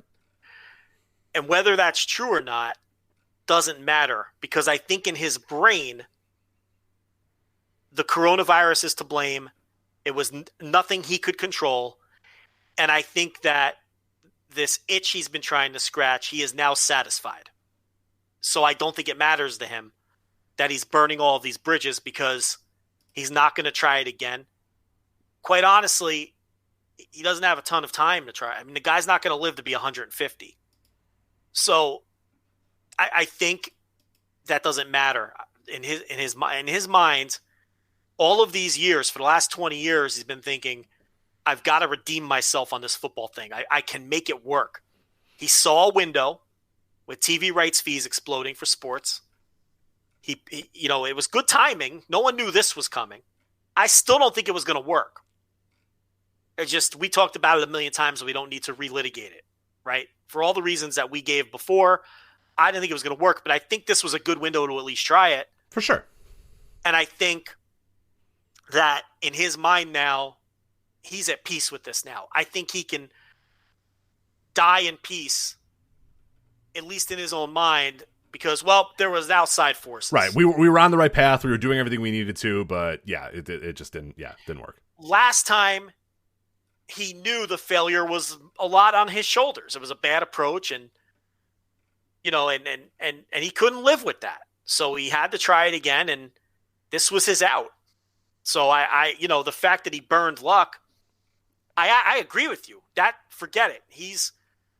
Vince is persona non grata with legitimate football people now, but I don't think it matters because I don't think there's not going to be a third attempt. Right. That's it. Yeah, he's never going to get in that world ever again, and he doesn't have time to get in that world ever again. So, this was the last swing at it, and it's over now. So he's a pro wrestling promoter for the rest of history now, for the rest of his life, for sure. Which it probably bothers him too that he never really was successful at anything other than the thing that he hates. I mean, he objectively hates pro wrestling. He doesn't even use the words pro wrestling. But they're making movies now, Joe. He on the call said that we're going to get more of those. So yeah, I mean, he get ready for tries cinematic wrestling. He tries all these other things, and he's never successful at them. And it probably also eats him alive that he's really only good and successful at the one thing that he doesn't really even like. I mean, it's a weird kind of thing. It's like, I'm trying to think psychologically how that would affect me. What if you were only good at something you didn't even enjoy? I think that's what pushes him to try supplements and bodybuilding, because he loves bodybuilding. Mm-hmm. That's something he loves and he enjoys. Yeah, 1993 ICO Pro World Bodybuilding Federation. Yeah, for sure. So bodybuilding failed. Supplements, that's a world that he loved. It failed. He tried to promote boxing. Yeah, I was going to say the boxing promoter stuff. Yeah, that was a disaster. Sugar Ray Leonard, Donnie Lalonde. I mean, he failed, and that's Sugar Ray Leonard in the 80s. Football failed twice. You go right down the line, and he so very badly wanted to be respected in other people's worlds because he has no respect for the pro wrestling world. Just listen to how he talks about other promoters and how he changed the vernacular of pro wrestling to completely get away from what pro wrestling is, because he does not like pro wrestling or the pro wrestling. I can't really blame him for not liking the pro wrestling world. It's a shady, dirty, shitty, carny world, and it always has been. But, he tried to make wrestling something it wasn't. I mean, there's that crazy story from, he had brainstormed ideas on how to possibly eliminate the matches at one point. Right. I mean, and it's like, not calling it wrestling and calling it entertainment, trying to break into all these other fields. This is like, if you don't like Vince McMahon, and there's a lot of people who don't, I mean, you could probably take solace in the fact this is a very tortured man, whose success is derived from something he hates. And he tries to convince himself and everybody else that it isn't even that thing. And deep down, he knows he is wrong. Right. We don't do pro wrestling. We make movies. The famous quote from Beyond the Mat. Mm-hmm. And deep down, he knows he's wrong. And he could never get away from it and be highly successful or successful at all at anything else. And I do think that bothers him. And I think that's what this second attempt at football was. Because he wants to walk in a room with other billionaires and other millionaires and other successful people. And he doesn't want to be the pro wrestling guy because he has deep-seated issues with that. He doesn't want to be the guy where the other billionaires kind of chuckle and go, it's pro wrestling. He wanted to make a significant amount of money doing something legitimate. So he could walk in a room and be on the same level as Roger Goodell. Yeah. I got my football league but it never worked out for him. I believe, I wasn't expecting to do a deep dive on his psyche today. Yeah, but we're doing it. Yeah, we always said one day we were going to do an episode for like just 3 hours, or 8 hours, just like we just say.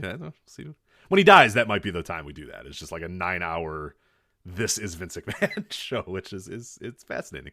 It's a fascinating man, one way or another. Yeah, yeah. I believe that deep down he's not completely satisfied with his life, despite all the being a sometimes billionaire.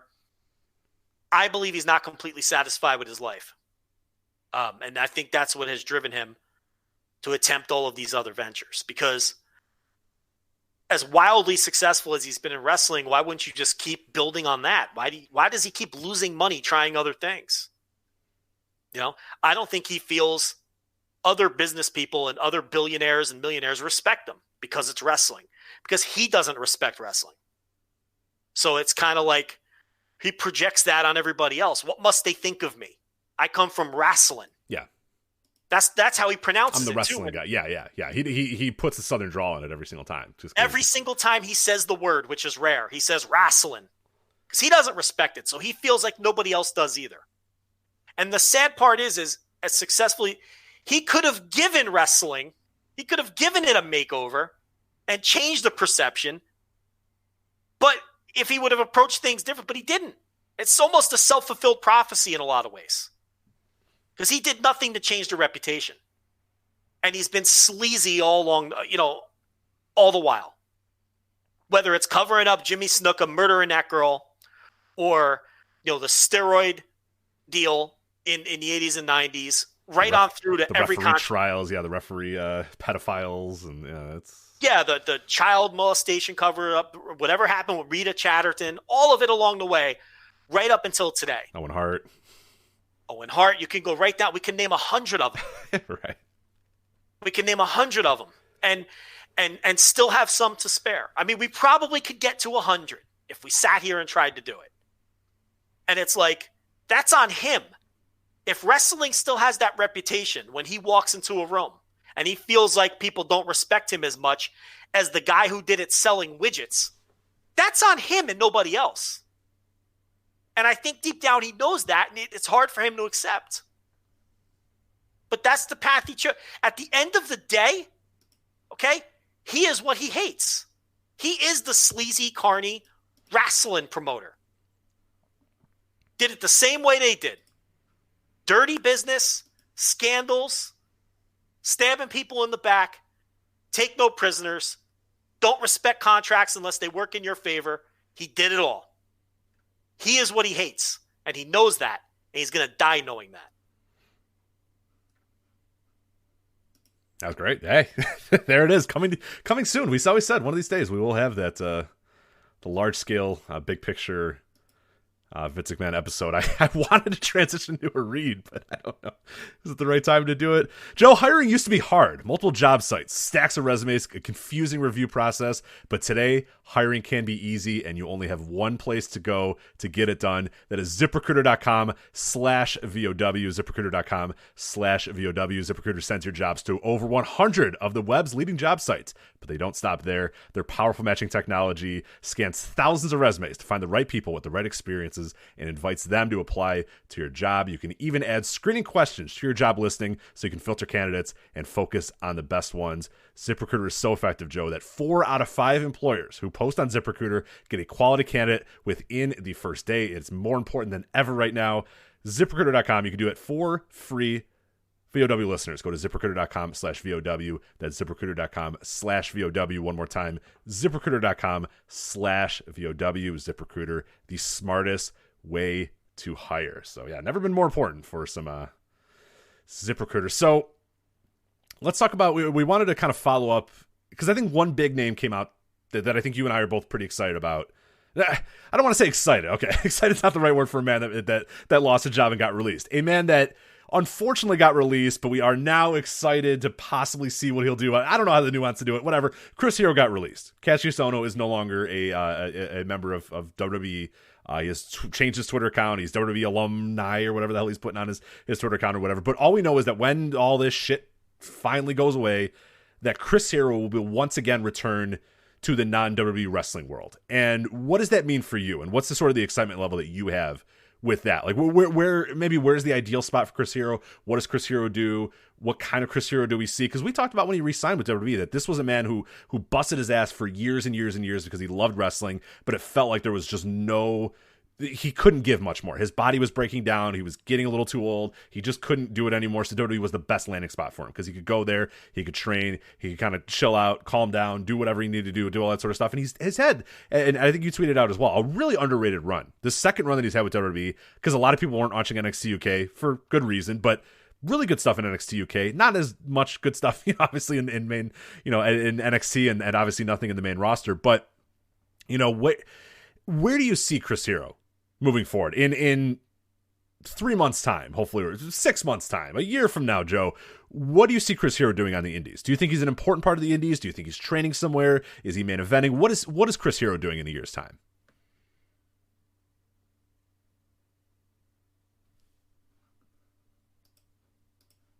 I think you're on mute, Joe. Oh, I am on mute. There it is. There we go. We've been pretty solid. No real technical issues, but that was our first one, so there you go. Man, I made so many poignant points in that 15 seconds. I'm sure it's incredible that they're all wiped away. Well, there's no use doing them again, so we'll just move on to 2AW then. So that's... Yeah, I think that it's important to bring up before we really dig into Hero is that second wave of releases that we were all fearing was way less significant than we thought it would be. Chris Hero obviously was the quote-unquote headliner of the second wave of releases. The rest were mostly very, very deep. I don't even want to call them NXT wrestlers. More like a lot of them were very deep performance center wrestlers who hadn't even hit the Largo loop yet. So not that their jobs aren't significant, but there was fear that there was going to be a second wave of releases coming, from the SmackDown side of the roster. Right, NXT and SmackDown, we heard, is they're all on eggshells. We don't know. Once SmackDown's over, everyone's kind of worried to go back and get back to the locker room to see what's going to happen. And yeah, it didn't see itself through. As far as television talent, obviously Hero, Tino Sabatelli was second wave. Also, the guy that had the brief Evolve run, but then Gabe didn't want to use him anymore because he was like a alt-right guy or something. I don't remember the story. Dan Matha. You're thinking of Dan Matha, right? Matha. Yeah. The drip, drip, drip guy. That awful gimmick. Remember that gimmick? I do. The drip, drip, drip gimmick? The drip, drip, drip guy. Yeah. So he was second wave. And I know I'm probably forgetting a couple of the wrestlers that at least, managed to hit a ring, but there were a bunch of PC wrestlers as well. So, and it looks like they're done at least for now with the cuts after that little mini second wave came. And more than likely, those were just names that didn't get announced with the first batch that just didn't get announced until later. I mean, whether they just didn't feel those were significant enough names to give the future endeavors to on the website, or whether, for whatever reason, because there were plenty of people who released who announced it themselves that the company didn't. Right. So, just that even, which leads to my point that it kind of shows you how deep in the pecking order they viewed Chris Hero. Like, they didn't even find him worthy. Right. He was with those guys that, like, there was names I read. I'm like, who the fuck? I've never, and I follow this and I follow NXT and I follow the signs. I had no idea who these fucking people, there was like 10 people that I had no idea who they were. And then, oh yeah, there's Kassius Ohno in that list. And I'm like, man, that's rough. I'm more than happy to be corrected if he got a little release on the website. I don't think he did. I don't recall. I can do a quick check here, but yeah, I don't think so. The way people found out is he was on the alumni section. A lot of people said, I don't trust that alumni section. That doesn't really mean anything. And then, like, it slowly trickled out, like, 4 days later that, oh, yeah, no, he did get released, huh? All right. It turned out to be right, but to be fair, for future reference, they fuck up the website all the time. Right. You really can't trust that. When they're moving people around, it's a bad button click sometimes, and they put people on the wrong brands, and sometimes they put them in the alumni, but in this case, it worked out. I think Deonna Purrazzo got an announcement on the on the website. Chris Hero didn't. Now, maybe because she had worked a couple Raws. I don't know. But it just seems like a guy who, I mean, he worked takeovers, Rich. I mean, It's not like, right. So it's kind of weird. But, yeah, I mean, as far as him being released into the wild, look, the NXT UK stuff, I know I don't want to be, continue to shout this into a void because none of you are going to go watch it, no matter how many times I recommend it. But it was really good in a way that you wouldn't expect it to be really good because his character work was incredible. Yeah, it really was. And he wasn't going out there having 5-star matches, but he was going out there having awesome TV matches. It's the kind of stuff that people are going to discover it in 10 years and be like, whoa, this is this undiscovered treasure trove of Chris Hero stuff. But it's right there. And the people who were watching it were telling you in real time, me being one of them, that it was excellent work and excellent stuff. But so he can still, it's not like this guy doesn't know how to wrestle anymore. And we know he can go out there and have those long main event caliber matches too. Or maybe we don't know that. Am I being unfair? I mean, because there was a point in time where he was looking real washed up. Yeah, the final few months of that, his indie run was bad, man. I mean, I saw this guy after an AEW show, and like I just seeing him walk around after the match and just after the show, and it was like, dude, this guy. I mean, his body was, and it's not because like he has a history of back issues anyway. That's been going on for 10 years at this point, too. And the dude was working his fucking ass off. Like, I remember talking to him at one point after an AEW thing. I forget what I bought, like a keychain from him or whatever. And I knew that, like, he was going to Progress. Like, he was on Progress, like, the next day. And I'm like, what's your plan? He's like, oh, yeah, after this, I'm going to the airport and flying and then getting off the plane and working Progress. I'm like, dude, like, that's unbelievable. He's not a spring chicken either. This isn't a 22-year-old that we're talking about here. This is a world-traveled guy that's done a bunch of shit. And, like, yeah, he was working... I think one weekend he worked like 3 shows in like 3 different countries or something. It was just like, Jesus Christ. Like, he was working his ass off because the man loves wrestling. But yeah, it was obvious that the last few months his body was just breaking down. He just couldn't handle the indie circuit the way that he wants to use the indie circuit. If you wanted to do once a month, pop into the other place that you really like or whatever, that's one thing. But yeah, he was working his ass off everywhere that would take him because he loves wrestling. Yeah. And I don't know that he can do that again. I don't know. I don't know what the current state of his back or his body is, but I have a tough time believing he can do that again. Well, how about the current state of the indies? It's drastically different than the last time he was on it. Right. Last time he was on it, I mean, you go look at the cards he was on, go look at the people he was working against. He's entering a much different scene. And I know this is a drum that we beat a lot. And I don't want to do that again. And I don't want to pick on specific wrestlers. They're doing the best they can. It's just the scene is what it is.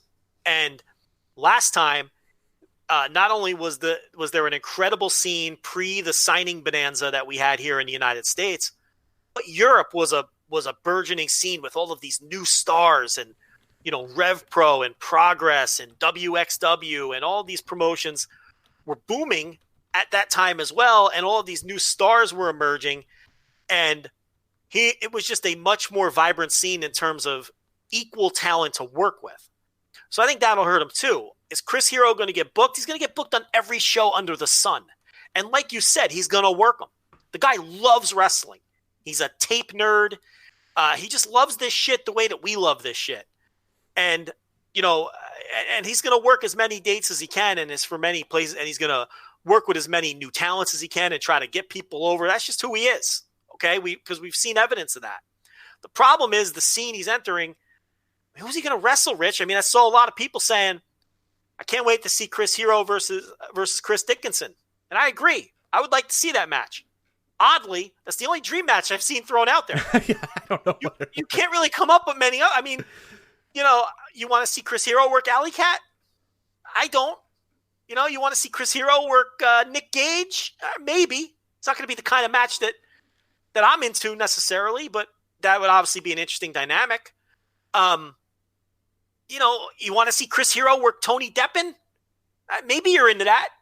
Yeah, I can't say it's going to sell me a ticket. Who am I missing here? I mean, who's he going to work against? I mean, look at the dumpster fire Europe has become. Progress is so off the map, gets zero buzz. I'm sure Rev Pro would love to bring him in, and they can match him up with some New Japan guys that are stopping in, and that could be interesting. But I mean, I struggle, especially domestically, coming up with who exactly he can work with on the indies. Right. I have a lot of guys in like Australia, that I think, David Starr, a lot of Japan. Starr's an interesting. All right. That's a good one. But yeah, in America, it's like, he's either already faced the guys or just nothing there. Stanhouse. You know what I mean? You want to see Chris Hero versus Blake Christian? Does that work up your dander? How about I don't know where to go with it. And again, yeah, and an interesting debate about this too. And I don't know if you were going to come up with this point eventually or kind of get there. So I sorry if I'm stepping on your toes here, but the hope is that now with the infusion of somebody like a Chris Hero back into the indies and back into the American indies, that maybe now the tide rises a little bit. And maybe people do, work a little bit harder. Or, hey, you're booked against Chris Hero, so, we're not doing this goofy comedy bullshit. You're in there with Chris Hero, so you're going to have a wrestling match. But your worry, and rightfully so, is that can those guys go to that level? Can the guy are people so used now you know, the attraction being the comedy and the attraction being, you know, whatever it's going to be, that even the infusion of a Chris Hero isn't going to help things. Does a modern indie crowd want to sit through an 18-minute Chris Hero match? Or are they waiting for Danhausen to come out? I don't know anymore. I don't know. The question. I don't know either. Yeah, for the first time, I don't know if I have a good connection to you know. Rich, I have no connection to modern indie fans. Right, I know AEW. You know, I'm gonna go whenever AEW's back up and running. I'm gonna go. He'll be there for sure. He'll be there, and he'll have some fucking great ass matches against whoever. You know what I mean? Like it won't matter because they will book him. I know that in my little world, you know, the shows that I attend live, I'll be good.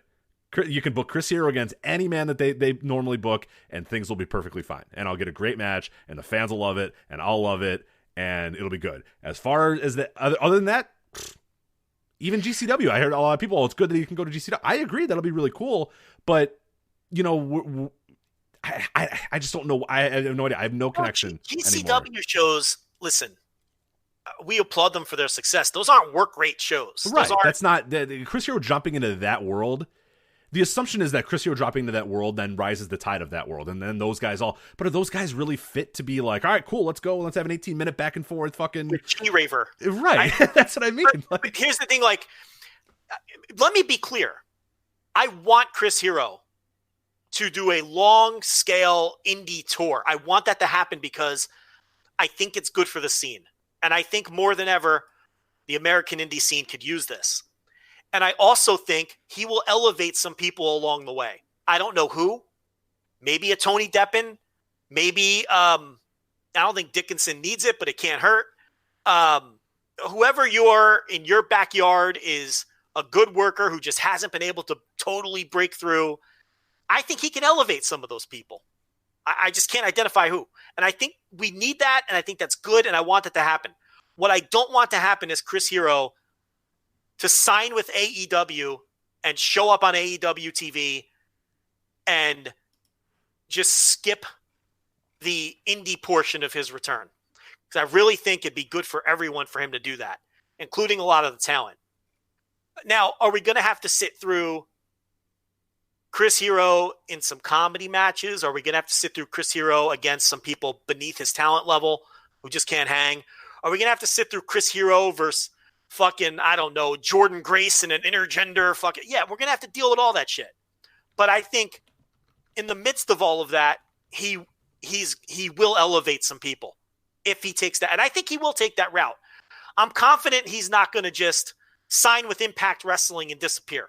I think that he's going to hit the scene hard because he loves it and have some fun and help raise the profile of some people. And I think that will be the biggest benefit of Chris Hero. Who can he get over?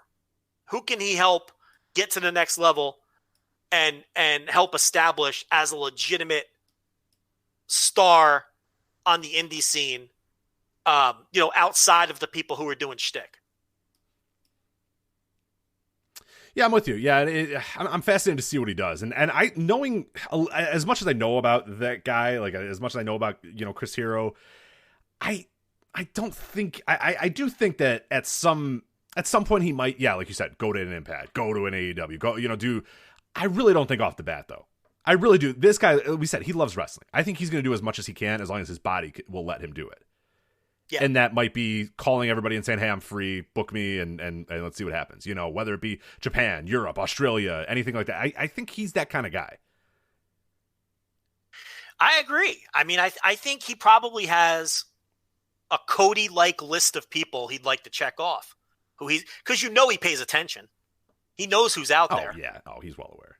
He knows who he wants to work with, and it might be names that people might not even recognize, or people that we might not be remembering or thinking about, a little outside the box. Well, he sees a little something in them, and it's like, that's what I'm interested in.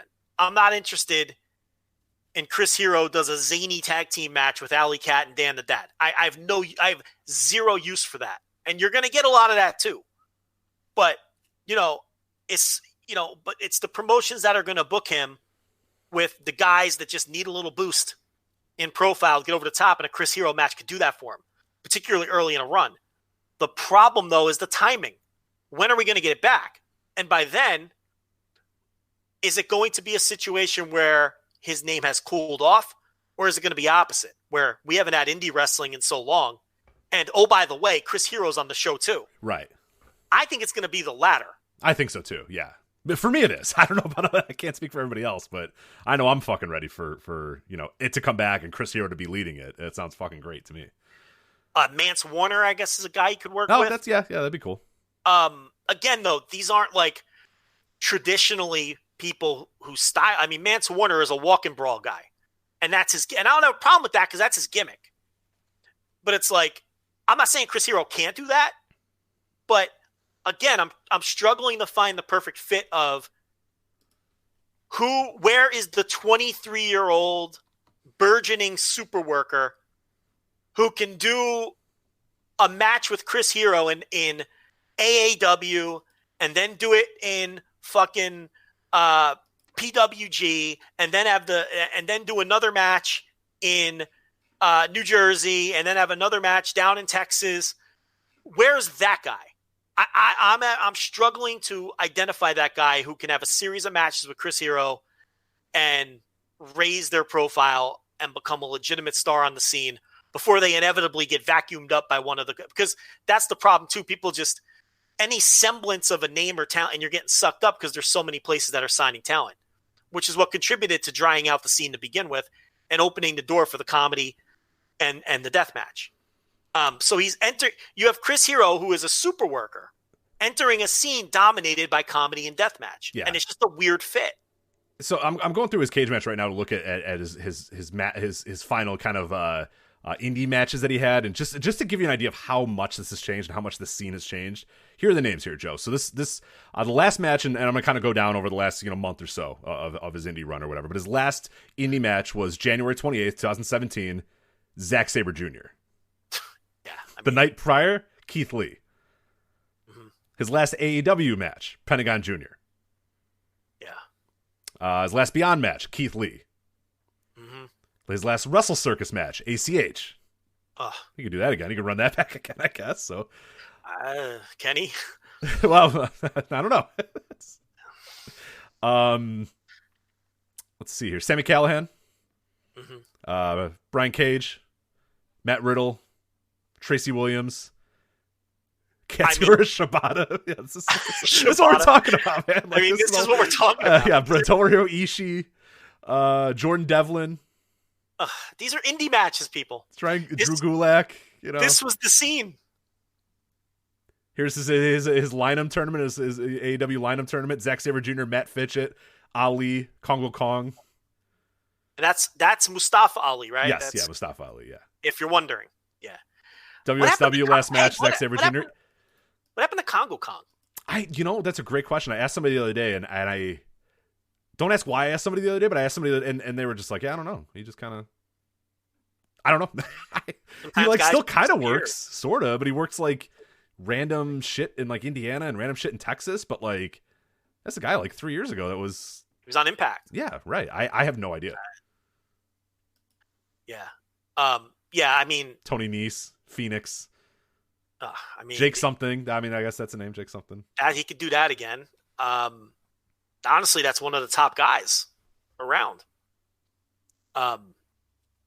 Yeah, it's the names are going to be a lot different this time around. So that's, but again, I want it to happen. I think it needs to happen. It'd be good for it to happen. And I hope it happens. But he's also a guy in his 40s now. And I can't blame him if AEW has almost certainly called him already.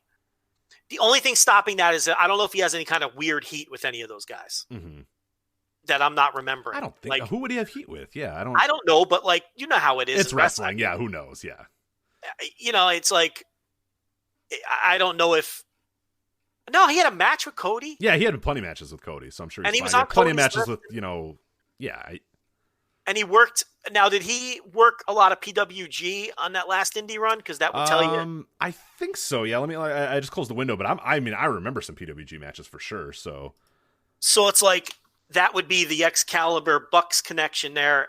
If he wasn't working a lot of PWG, but I think that he was. I can't remember off the top of my head though. Let's see. Oh yeah, plenty, dude. He worked every single show. Yeah, 14, 15, and 16, he worked what appears to be every single PWG show. So then the door's wide open for AEW. And, he's a guy, he'll keep working for Gabe. And he was working for Gabe while he was working for WWE. So, and happy to do it. So he's a guy who will go to Evolve, and my God, if they don't need a injection of superstar, then who does? So he'll work everywhere. Confident in that.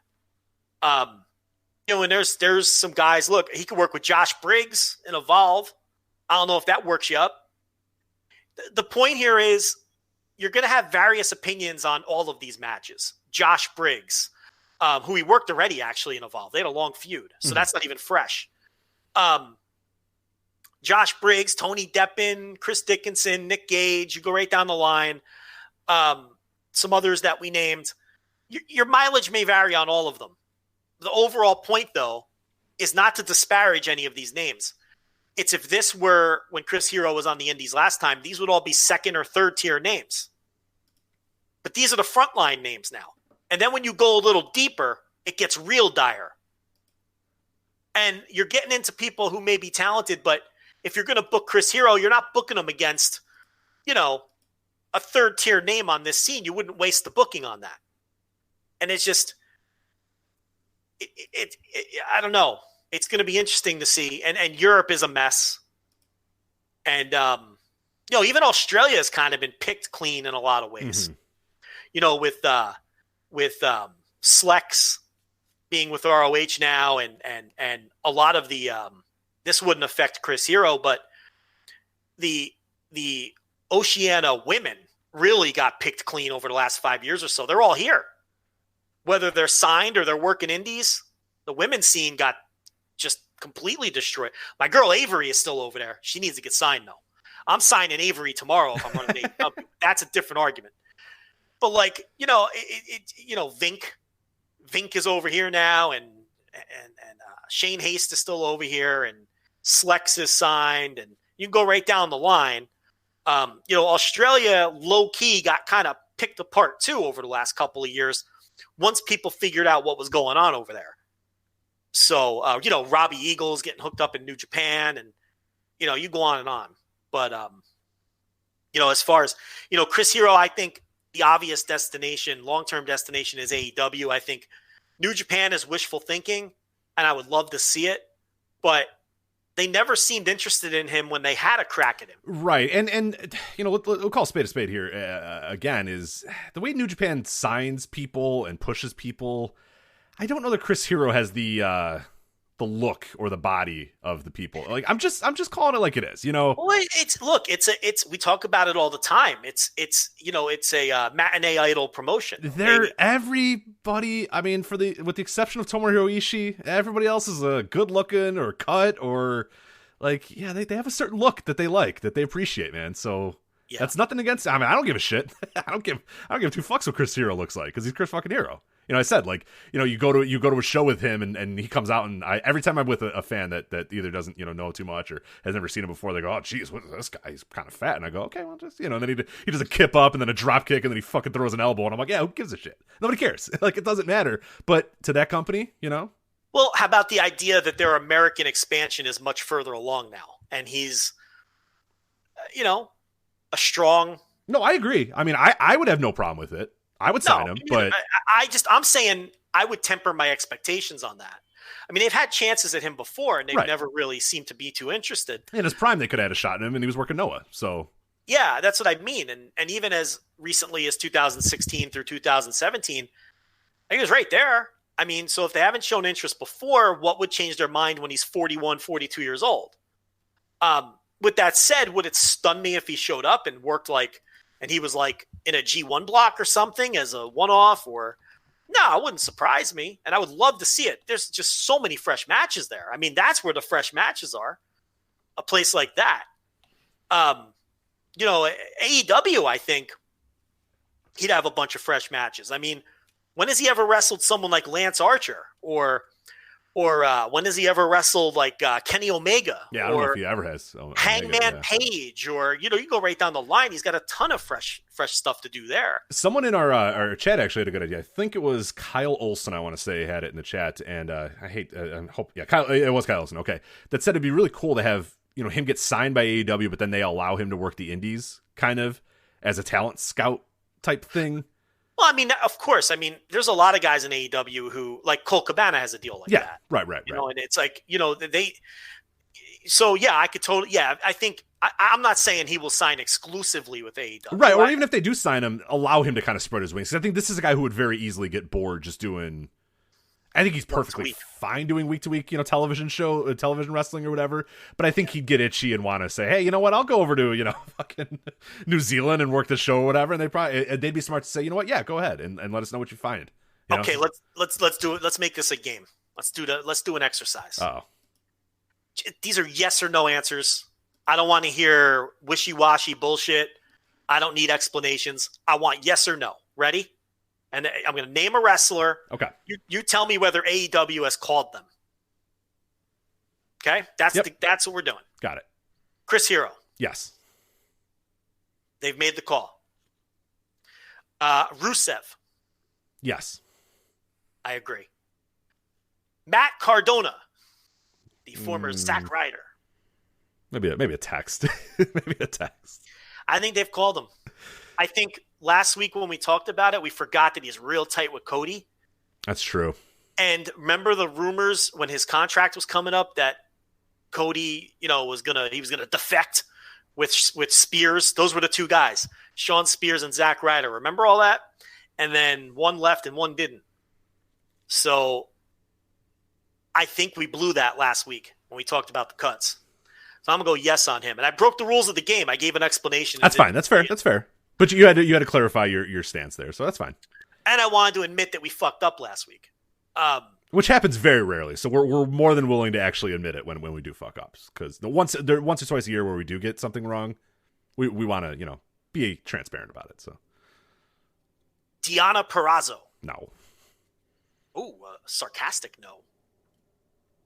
That was like a blow. That wasn't just a no. This is what you said. No. Like, how dare you ask me that? Like, are you kidding me? That was an are you kidding me? No. Yeah. I don't know. Yeah. Here's where okay. Not to get into weird drama or whatnot. She was initially penciled in for All In, as you recall. I sat two chairs away from her at the All In press conference. She was all set to go. At that time, she was dating Mr. Marty Scurll.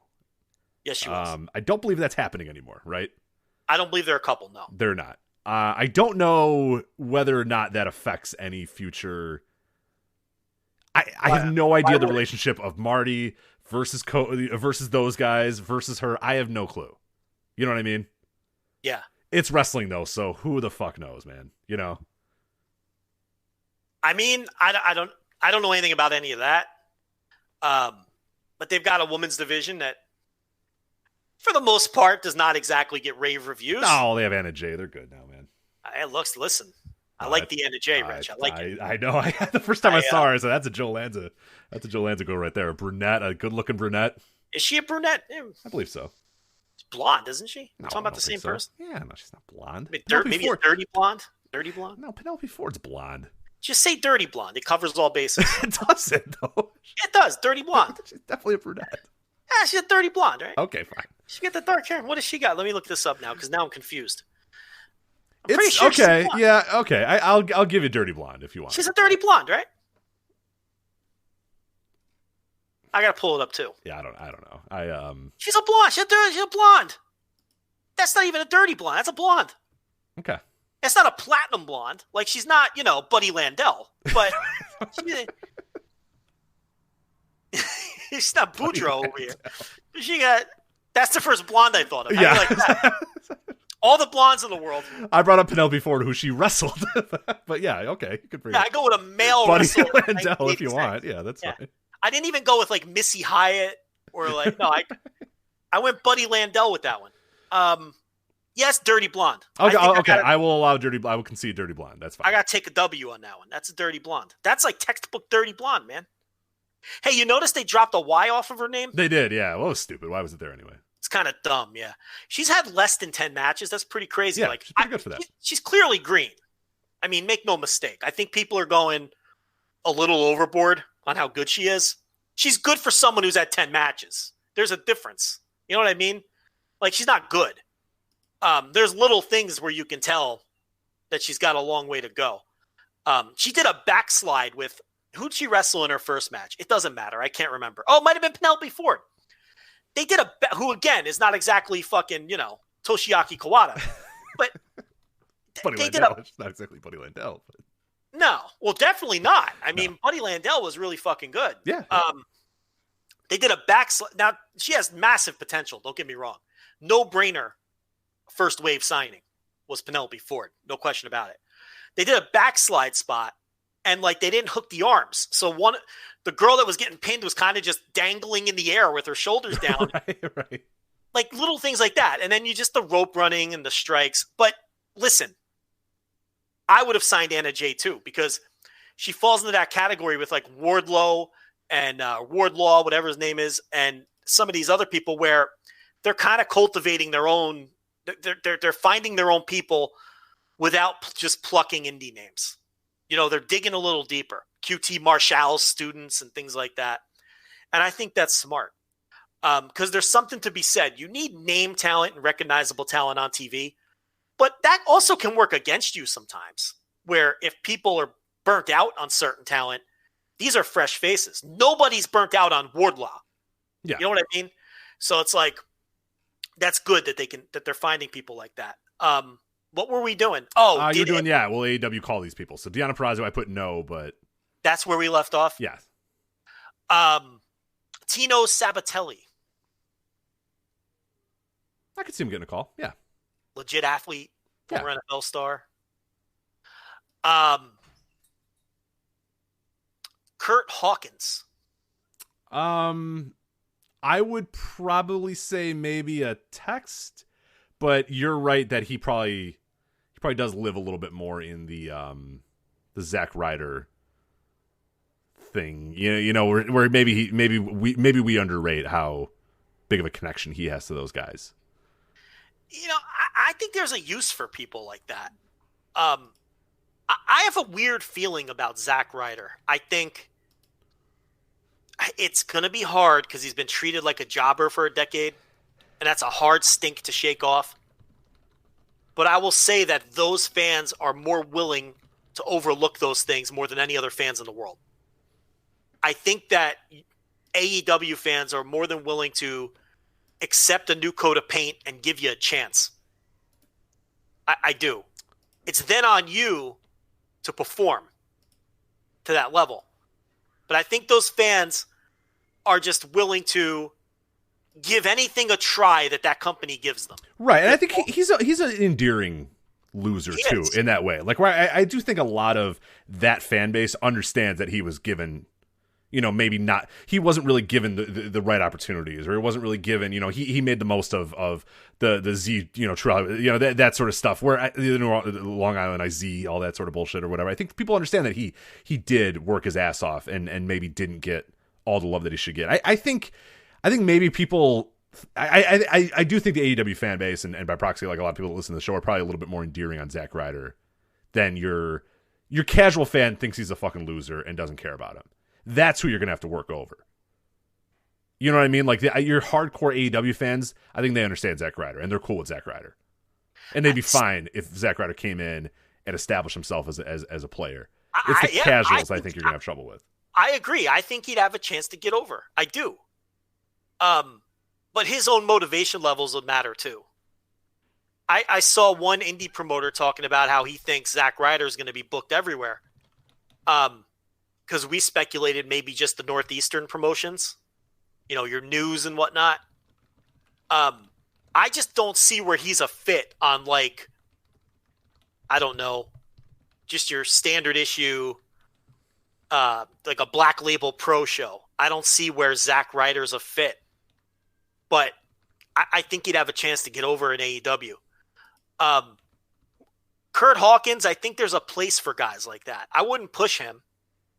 And I don't think he has the upside of Ryder, even though they've both basically been on the same level for, Ryder spiked a little higher than Hawkins, though. He did. Yeah. I think more people have warmer thoughts about Zack Ryder than they do Kurt Hawkins, I think Ryder's a guy where they could have tried and they just didn't for whatever reason, because there were times where at least live crowds were behind him.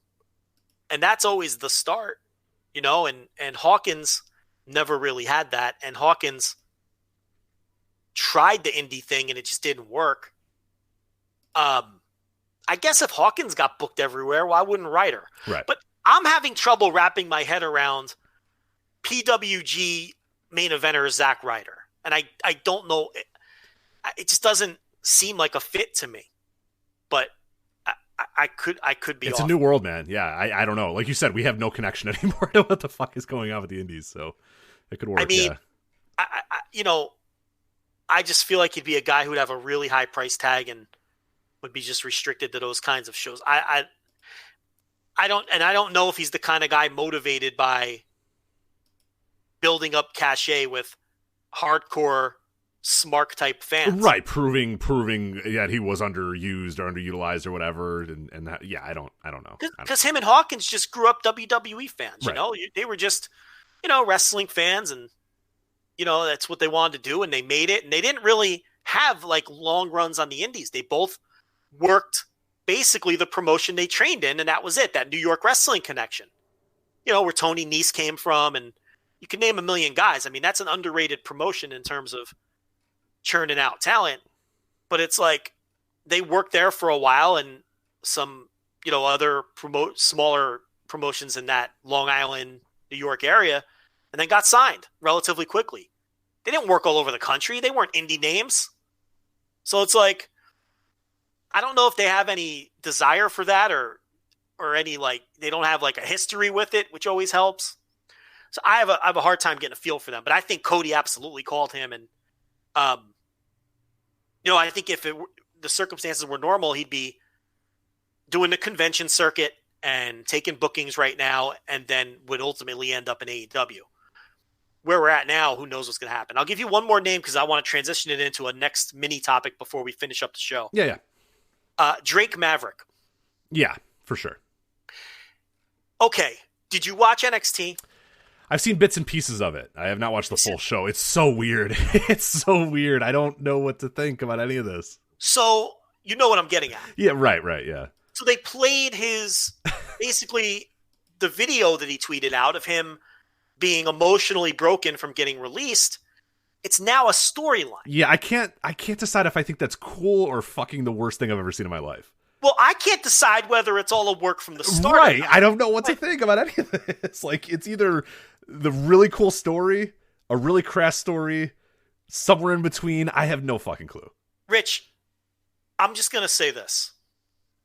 If they are working that this man was released and did it on the darkest day in company history, in the middle of a global pandemic, and lumped his name in with the rest of the people who were fired for real for the benefit of a 9th tier storyline on the C show, that is some dirty shit that I cannot get behind. Do you see where I'm going with that? I do. It's like, normally I love the idea of working us so well that we buy into something.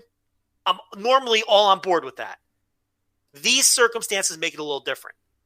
If he was given his own little release on the website and it was worded differently, but again, that may have killed the gimmick. But under these circumstances, lumping him in with the rest of the people that were really fired, and then having him give that emotional speech, and for all that, if that's all a work from the start, I cannot get behind that. It's tough. Yeah, and his tweets have been really weird, too. And there were some weird tweets when the initial thing came out. And, he's got a Pro Wrestling Tee store now, but the main shirt that he's trying to sell is Win Spud, in quotes, win. And it's got hashtag NXT, hashtag WWE, at WWE NXT, at WWE. The shirt is black with yellow lettering. Well, what about the weird tweet by the Progress? Yes, that's the exact one I was bringing up, where everybody thought that guy was being crass and being an asshole. Where he says, putting the product over even after the dark day, or I forget the exact. I'm paraphrasing there, but essentially, hey, thanks for continuing to put the product over or whatever. And people were like, "What are you, fucking nuts?" And they basically ran him off Twitter. He deleted his account. I forget which Progress guy it was. It wasn't Small. Glenn Joseph, right? It was Glenn Joseph. Yeah, you're right. And maybe because he knew. And maybe he wasn't thinking in terms of this is not the day to make this kind of tweet, because maybe he's behind the story or is part of or understands the story that they're telling. And then you see what I'm saying? But then because no one else is in on it, it came off very tone deaf, if nothing else. But that was suspicious. It is, yeah. And then he nuked his account. But look, if that's the case, I cannot get behind that. I think it's really shitty. And the fact that he's such a great performer, I know he could pull off something like that because he's so good at his job and he can handle heavy material. We've seen him do it. That also adds to the intrigue because it's like those tears and everything, and everyone felt baffled, but I know he can pull that off.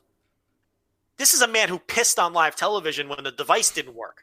Right. And he's a great, and remember the EC3 feud in Impact and how great that was. The dude is great. He's a great performer. He could pull this off.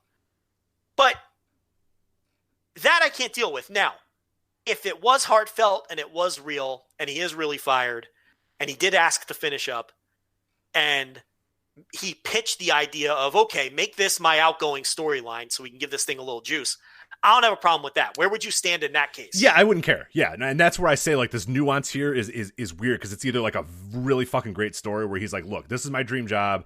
I understand why you guys are getting rid of me. I understand the circumstances. Let's play this out. Let's do something with this.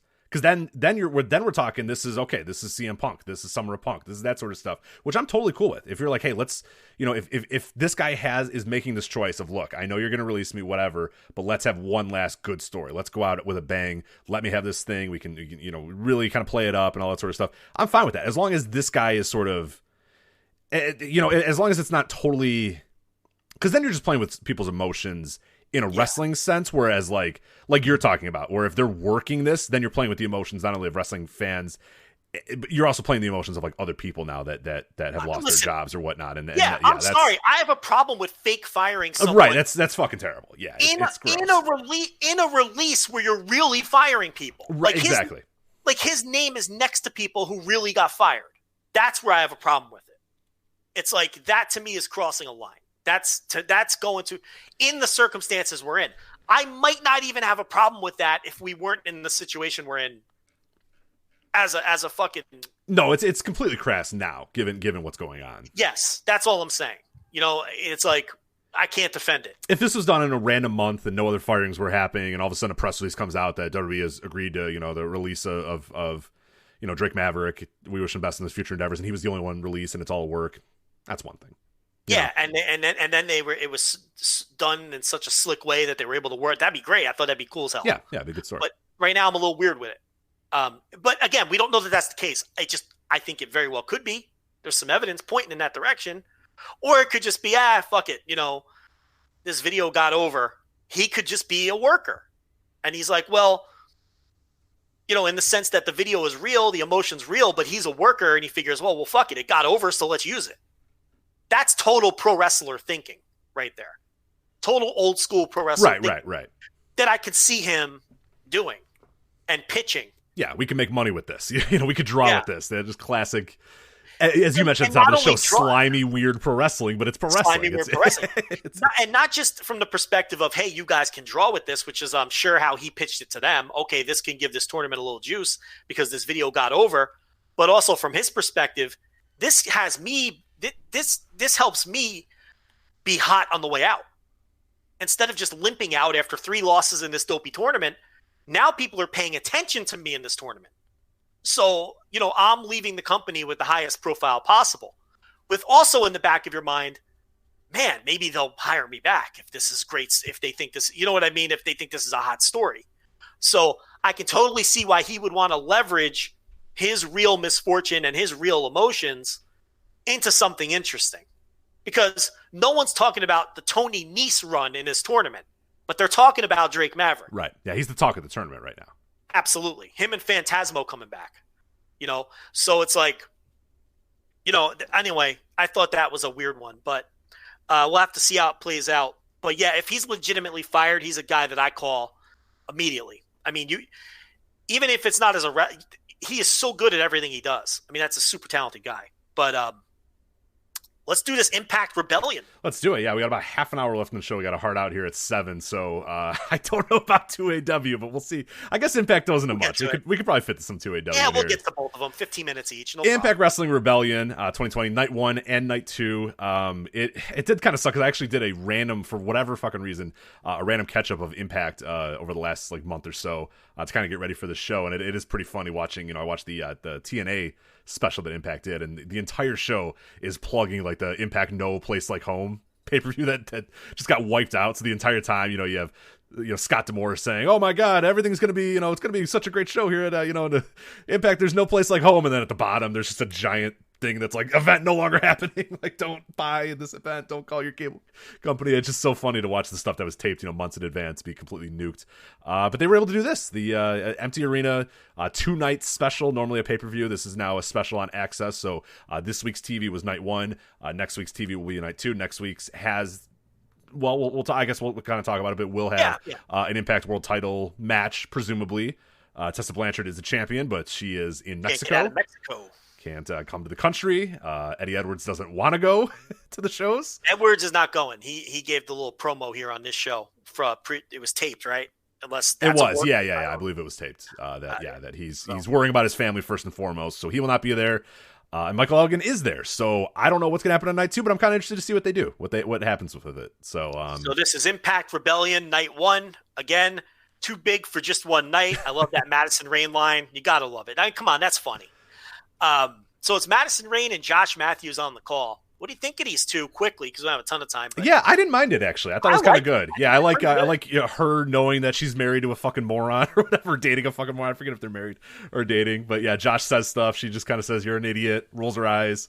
Perfect, great, husband-wife dynamic between the two. Are they married? I got to figure that out before I think they're married, but it's kind of I don't think in Impact canon they are married. It's kind of a wink. Okay. And that's what playing into the commentary because she's saying things she was like, he plugged Impact Plus, and she was like, Josh, if you think I'm going to Impact Plus and chill with you, you have another thing. right, exactly. Things like that, there was weird, you're going to sleep on the couch tonight type things or whatever. So yeah, little stuff there. I thought they were pretty good. I thought she, a little rough around the edges at the beginning, but I thought she kind of found her flow, and I didn't mind it. I thought she was pretty good. She added some nice insights. He's fine. He's like a replacement level announcer. I have no problem with him. He's okay. He'll call your matches. He'll put your shit over. And I thought she was shockingly good for someone at her level of experience. So I thought she was funny and personable and witty and added to the show. So I thought I think the commentary is a plus. But let's go through this. This is Night 1. Too big for just one night. So we'll do this again next week. We had OVE with Fulton taking on Tommy Dreamer, who will be booked on these kinds of shows till he can't walk anymore. Rhino and Crazy Steve returning to Impact. Rhino wins this one with the gore on one of the Christ brothers. I don't know which one it was. Yeah, well, Josh didn't either because the entire time he goes, Dave Christ, Jake Christ. Actually, it's Dave Christ. And Madison was, I think she made some quip here. Yeah. Come on, isn't this your full-time job, Josh? Come on. Yeah. So Josh is like us. He is us. He has. Once you're a tag team, we have no idea who you are anymore. He's just I can't tell. Right, dude, gun to my head. If you told me which one, if you showed me a picture and said which one is Jake and which one is Dave, I don't know that I could tell you. And you've watched them wrestle live 100 times. 100 times, including at one point when one of them retired. Which again, I don't remember which one retired, but one of them retired for 2 years, and one of the ones kept going after retirement, and I still couldn't tell you. I think Jake is the one with the beard, and Dave's not. I don't know, man. Who knows? Yeah, Rich, I can't tell them apart either. So anyway, the two big things here for me were the match and the result don't matter at all. Crazy Steve is back. So I like the hard sell by Josh Matthews there. Can you believe it? Crazy Steve's back in Impact. yeah, I can believe it, Josh. Right. I can believe it. I'm not stunned by this. I got to be honest with you. Did he or did he not have that WWE developmental run? Because remember that weird story that he got signed by developmental, but then I don't think he ever popped up. I never saw like him given a new name. Like, so was he there or was he not there? I think he just did a tryout. If I remember, because they used to show pictures of people that did the tryouts. Yeah. And that didn't mean you got signed, but you showed up in like a tryout photo. But then he dropped off the face of the earth. So people right after that, I don't know what happened after that, because yeah, he did just completely go away after that. This is like 2017 that he did the tryouts, and then he just disappeared. So was he in the PC the whole time? I don't think so. Slapping on chin locks? I don't know what he was doing. Yeah, I don't know. Well, he's back in Impact, yeah. Rich. Can you believe it? Can you believe it? Talk about this Fulton for a second. Someone's got to be able to get something out of it. This guy's huge. He can move a little bit. We know he was part of Sanity. Then MLW gave him a shot, through the Callahan connection, I guess. And I guess when Callahan disappeared from MLW, he did as well. But here we go in Impact. I feel like someone should be getting more out of this guy. He's got some tools. Or am I out to lunch here? No, I think he's got good movement too. I think, he's pretty young, I think. I think he's still in his early 30s. He might even just be 30. But yeah, he moves around pretty good. He's got big size. I think he's legit 6'6", 6'7", 6'8", somewhere in that range. He can move around pretty well. I'm pretty amazed that he hasn't done more. And that he, hasn't gone, especially in this current landscape. And he's not shit. Like, you see him and it's not like that guy has no skills or, oh my God, that guy's got nothing. Like, he does have something. Like, is he a super worker? Is he going to have a 5-star match on the Indies? No, but like, yeah, I can't believe that there's not more being done with him. He's got a great look. Just jumps off the page type of look. Look, I don't know anything about him. Maybe he has some stink because he's part of that whole Ohio thing, with the Callahan people. And we know they have bad reps, and that might be what's holding them back. But outside of that, he's a guy, I'd book him before I'd book a lot of these people that are on top in the Indies right now and give that guy a shot. But maybe there's some issues we don't know about. We're really digging for content if we're breaking down Fulton. Fulton and Crazy Steve. This is what the pandemic does. So we had Josh Matthews talking to Eddie Edwards via the Skype, or no one uses Skype anymore. What is it? The Zoom. Probably. I think this was actually on Skype, though, because Eddie Edwards doesn't want his fucking data to get stolen, so I respect it. But yeah, this was on Skype, though. I think the little Skype logo is down there. But yeah, most other people are using Zoom. All the cool kids are using Zoom right now. So yeah. So Edwards discussed pulling out of Rebellion for the safety of his family or whatnot, which would play into the next segment with Gia Miller with Michael Elgin. I have to apologize to all of the WWE interview robots because Gia Miller fucking stinks. Oh my God, was she the pits? Did this jump out at you or no? She was not very good. Yeah, I don't know. Is she a regular on Impact? I don't remember ever seeing her. I don't think I'm ever going to see her again. I don't want to see her again. She stunk. This is why WWE does interview robots. They don't want to let people be terrible, so they just make them all the same. And this is the problem because she was not good. But she talked to Mike Elgin. He's standing there. He did a cocky heel promo, but not in an over-the-top way. He said he made his mark in Ring of Honor and became a world champion. He went to New Japan, and he had the first ever ladder match in New Japan with the Best Bout Machine, who he did not name by name, but called him the Best Bout Machine. And he says he has his eyes on the Impact World title. He says, Tessa's not stuck in Mexico. She's afraid. And he says Eddie Edwards is just making excuses. I thought this was a nice little promo. It was, yeah. Once she stopped talking, it was pretty good after that. No, she was fucking horrendous. For a guy who's not known for his promo. No, this is good. Just like we always say, the things that I love about pro wrestling are kind of the sports-based things here. And this is just a guy confident in his own skills saying, you're all ducking me. You don't want me to have this title. You don't want to defend this title against me because you're scared. That's it. And I tell you, I was down. I liked it. I was ready to go. I'm excited for night 2 because I know he's going to be there, and I don't know what the hell they're going to do, but I probably give him the title, man. He's there. He's ready. He's willing. He's a company man. I mean, do you see him on Twitter, how hard he puts Impact over? Oh, yeah, for sure. This is the best time of my career. This is the best locker room I've ever worked with. I mean it from the bottom of my heart. Everyone here loves to wrestle. I love wrestling Eddie Edwards. I love wrestling. I mean, you know, he's all about and whether that's pro wrestler talk or he means it, it doesn't matter. The bottom line is he's really behind this Impact run. So next we add a 3-way tag. The Rascals, in this case, Wentz and Dez with Triple XL and TJP and Falaba, the Filipino tag team, who I think have been a low-key, very entertaining tag team on Impact. This was just okay. TJP, I'm not even sure he tagged in. I'm not even sure he took a bump. Yeah, he was TJP collected not working overtime today. Yeah, nah, he's not getting paid by the bump. You know, you could disappear in these 6-man tags. I think TJP's been listening to Togi Makabe in the New Japan locker room and getting some advice, but he did. You're right. I can't remember him doing anything. Now that he I did remember nothing in the match. I'm telling you, it was incredible. So Dez scores the pin on Larry D of Triple XL. This was just okay. Rich, I want to talk about Larry D for a minute. I would not put him on my TV. What do you think? Yeah, no, I thought he was laughtly. He looked like laughably shit. indie. Yeah, yeah. There's got to be somebody else you can bring. There's somebody else you can use. Yeah, he's like Kingpin style, like Ring of Honor, where it's like, what are you doing? Or even like to a lesser extent, Beer City Bruiser, where it's like, dude, your show looks like fucking so second rate if he's on there. Yeah, he looks like absolute shit. He's not good.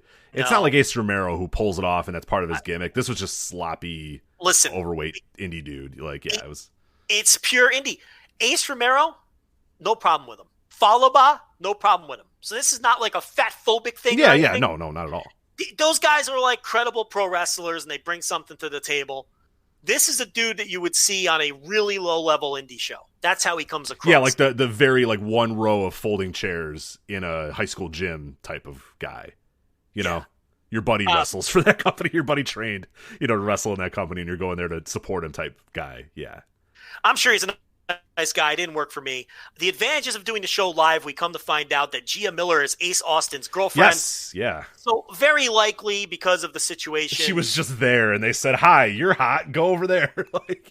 So maybe we should pump the brakes. Yeah, I'll let her slide. Yeah, apparently she's a wrestler, Ace Austin's girlfriend. And it's not her job. And right, so we apologize to Gia Miller. She's getting thrown into it. She's never done it before. I apologize to Gia Miller. That's unfair. So what do we have next here? We got let's see. We got about 7 minutes. Then we're going to do the 2AW. So best match on the entire show. X Division title. Ace Austin, Willie Mack. Yeah, for the X Division title. Fucking great. Long storyline here. Willie Mack wins the X Division title. I agree that this was the best match on the show to this point. What'd you think of this? Oh, 100%. I thought this was really, really good. I thought really good action by, Ace Austin's a guy that I think we've talked about on the show before where, I think I like the character or the charisma a little bit more than I like the wrestler of Ace Austin. But there is times where you see him in the ring and you go, oh, wow. Pretty good. Like this guy has potential. He's still pretty young and he's still kind of putting it together. And then Willie Mack's just like a professional, a pro's pro. I hate to use like the most generic term ever, but it's Willie Mack. Like I don't know that you're ever going to have Willie Mack in like a 5-star incredible match, but he's always going to have like a certain baseline, a certain level that he gets to. And I thought he was really good in this match. I thought Ace Austin was fantastic in this match too. And like you said, there was some real stakes. There was some real tension in there. Those guys worked it like there was some tension, and they worked it like it was a match where they really cared who won or who lost or whatever. And Willie Mack gets the win, and yeah, this is one of those matches that as you're watching, you forget that they're just in an empty void of a warehouse or a TV studio or whatever, and you just get lost in the story of the match and the story of that they're trying to tell. So I liked it, and I thought it was far and away the best match on night one. I thought really, really, really solid work by both guys. Yeah. Willie Mack's a guy who should be working every indie in the country. Yeah. Now, I'm sure that LA flight is a deterrent. I understand that. I get it. But I assume he still lives in LA anyway. But, outside of that, there'd be no reason not to book this guy. But, yeah, best match on the show. Did you watch sorry not to interrupt, but did you watch the TNA special, the Impact TNA special? With Which special? Well, the one they brought back, they brought back like Kid Cash and shit. It was like I didn't watch. Okay, well, regardless, so they do a segment during that where they said, "Hey, do you know the rules to the King of the Road match?" And like, or the King of the Mountain match, not the King of the Road match, the King of the Mountain match. And it's supposed to be a big joke that like the King of the Mountain match is so convoluted and stupid. So you have Des and Wentz being like, "Really? That was the match? Like that's so stupid. Why would that match happen?" And everybody else was like, no, I don't know the rules." Or one guy's like, I think you're in a cage, and I think there was a ladder, or whatever. They interview Willie Mack. Fucking nails it. He's like, so the timer goes like this, that does that. He nails it. They go, "How did you know that?" And he goes, "I used to watch Impact all the time." Yeah, it's great. And it's so like, it's just so earnest. He's just like, "I don't know, I just watch Impact." He's like, "I just watch it." Right. You can tell he's the kind of guy. He watches wrestling. Because they're like, because the interviewer's like, "Wait, how did you know all that?" And he's like, "I just watched Impact." Because I watched the show, dude. Right. I watched the fucking show. Which was kind of fun because the whole gimmick was supposed to be how goofy this whole thing is, and our talent roster doesn't even remember it because they're so young or whatever. And Willie Mack, the old man's just like, I'm just sitting on my couch watching Impact, man. Like, yeah. So we had Willie Mack celebrating with Rich Swann, who still has the injured leg, and Swinger enters the room, and he says that that Willie Mack promised him the first title shot. Willie Mack looks very confused at all of this, and it appears as though we're headed towards a Willie Mack versus Swinger X Division title match at some point. It sounds ridiculous. It sounds so ridiculous on its face that Willie Mack and Johnny Swinger are going to have an X Division championship match, but in practice it actually rules. Like, I'm into the Swinger gimmick. It's not bad. Well, you mean Johnny Swinger or the Swinger gimmick in general? Well, hey now. It's all right. Whatever you do in your own time, I don't care. Not now. Don't do that now. Pick it up in a few months. Listen, Joe Lanza will never stop well, fucking. How many times do I have to say it? Fucking TLB, not your neighbors. That's all I'm saying. I can't make any promises. That's fair. Wear a mask at least. Nah, you do doggy style. The face is on the other end of the bed. You're right. The Swinger gimmick, like, it's self-aware, so that's why it's so good. Like, he's not the way it's played. It sounds horrendous on paper until you watch Impact. And the whole Swinger thing. Everybody knows he's a dork except for him, who thinks he's the coolest guy in the room. Right, even though he's extremely dated and very corny and very creepy. But he thinks he's the coolest dude. Like, oh, wow. Am I having an epiphany here? Should I be more self-aware, Rich? Is that what's happening? So moving on. We have a Kylie Ray video package where they show her story in the build-up to this Kiera Hogan match. Interesting with Kylie Ray, where the story was it was too much to be on national television, and she had to amicably part ways with AEW, the pressure, and all this. And then she signed with a national television wrestling company, Rich. Should we just leave that there? And I'm going to leave it here for this show. We're going to leave it here. But we will be proven right at some point about that story. So. We're running out of time, so let's move through this. She then had her match with Kiera Hogan. I thought this was the second best match on the show. I liked this match. My notes, it says good.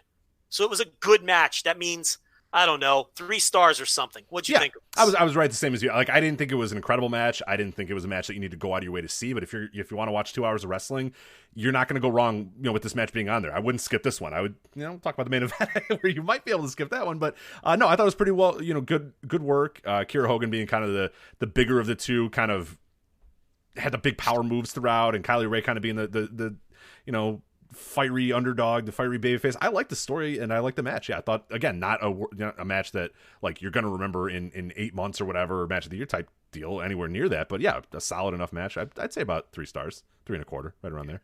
Basically, you go on your DVR, you slap play on Willie Mack, Ace Austin, and then you slap stop after Kylie Ray and Kiera Hogan, and you've seen all you need to see from Rebellion Part 1. Yep. And they're back to back. And it's perfect. You watch all the video packages that come with it, with both matches, and that's the 30-minute stretch that you watch on this show. Next, we had Ken Shamrock and Sami Callihan in Impact's version of a cinematic match. Now, to be fair, they've been doing them longer because they've had this Undead Realm and everything else. They were doing it before it was cool. I guess I have to say it because it gets over with people. It just doesn't get over with us.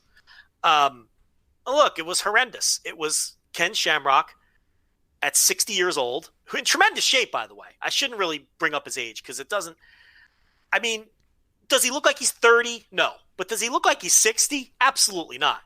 Well, in some ways he might. Yeah, some parts of his body do. His knees in particular. But human growth hormone is a very helpful thing. Look, Rich, he's a brick shithouse is what I'm getting at. Yeah, he can still kick my ass. That's all that matters. So he can beat us both up at once. And, right. That's what I'm getting at here. So, and Sami Callihan and there's like this goofy music. Impact just uses the worst music for these things. Oh, the spaghetti Western music that played. And then they walked around and he threw Sami into a fucking truck. If I never see another fucking production truck in my life, I will never. No more trucks, please. No more trucks. No more drones with trucks. I'm done. Yeah. I'm over it. So he puts him in the ankle lock. Sami does not tap or give up. Sami passes out. So Ken defeats Sami in a cinematic main event. Have anything to add, or can we do the 2AW? Fucking nothing. 2AW. So that's part one. We will be doing Rebellion part 2 next week. Third hour this week. I don't know about next week. Might be leadoff next week. Things are getting dire. Might be the leadoff. I don't know what else we're going to do. Vince can't keep being a maniac every single week, I guess. But, well, maybe. Yeah. So let's talk about this 2AW show. This took place March 25th, but it didn't air, to be fair, until like April 5th. So we're only like 2 or 3 shows. I think, 2 weeks behind on doing this on the show? We could have done it 2 weeks ago. I think so. Yeah, I think it was 2 weeks. So exaggerate a little, but 486 fans packed Korakuen Hall for this one. I was just happy to see any fans on a wrestling show at this point, because remember, this was in March, so they were able to have fans at this one. We're not going to do the undercard. I will just I'll just give some random thoughts on the top 6. Ricky Fuji, I have now seen him wrestle twice in the year 2020. Once was against Yoshitatsu, and you can only imagine how terrible that was. But look, it's Ricky Fuji versus Yoshitatsu. Does it matter how bad it is? You know what I mean? So I kind of enjoyed it on an ironic level. And then we had him here in a 6-man tag. And on the opposite side was our boy Dinosaur Takuma. So I don't know. I didn't think I'd see Ricky Fuji wrestle twice this year. But look, we're watching things we wouldn't normally watch, right? So that's what happens. Exactly. Right. So I'm fine. So also, what else? As far as the rest of the undercard goes, listen, there was a point in my life where I watched every single show from the company that became 2AW. Back when Taka was in charge, and it was what was the name of the company back then? It was Kaientai Dojo, right? Kaientai Dojo. Yeah. Remember that year where I watched every Kaientai Dojo match? I do. Yeah. I don't know why. And I kept getting mad about it too, and nobody was making you do that.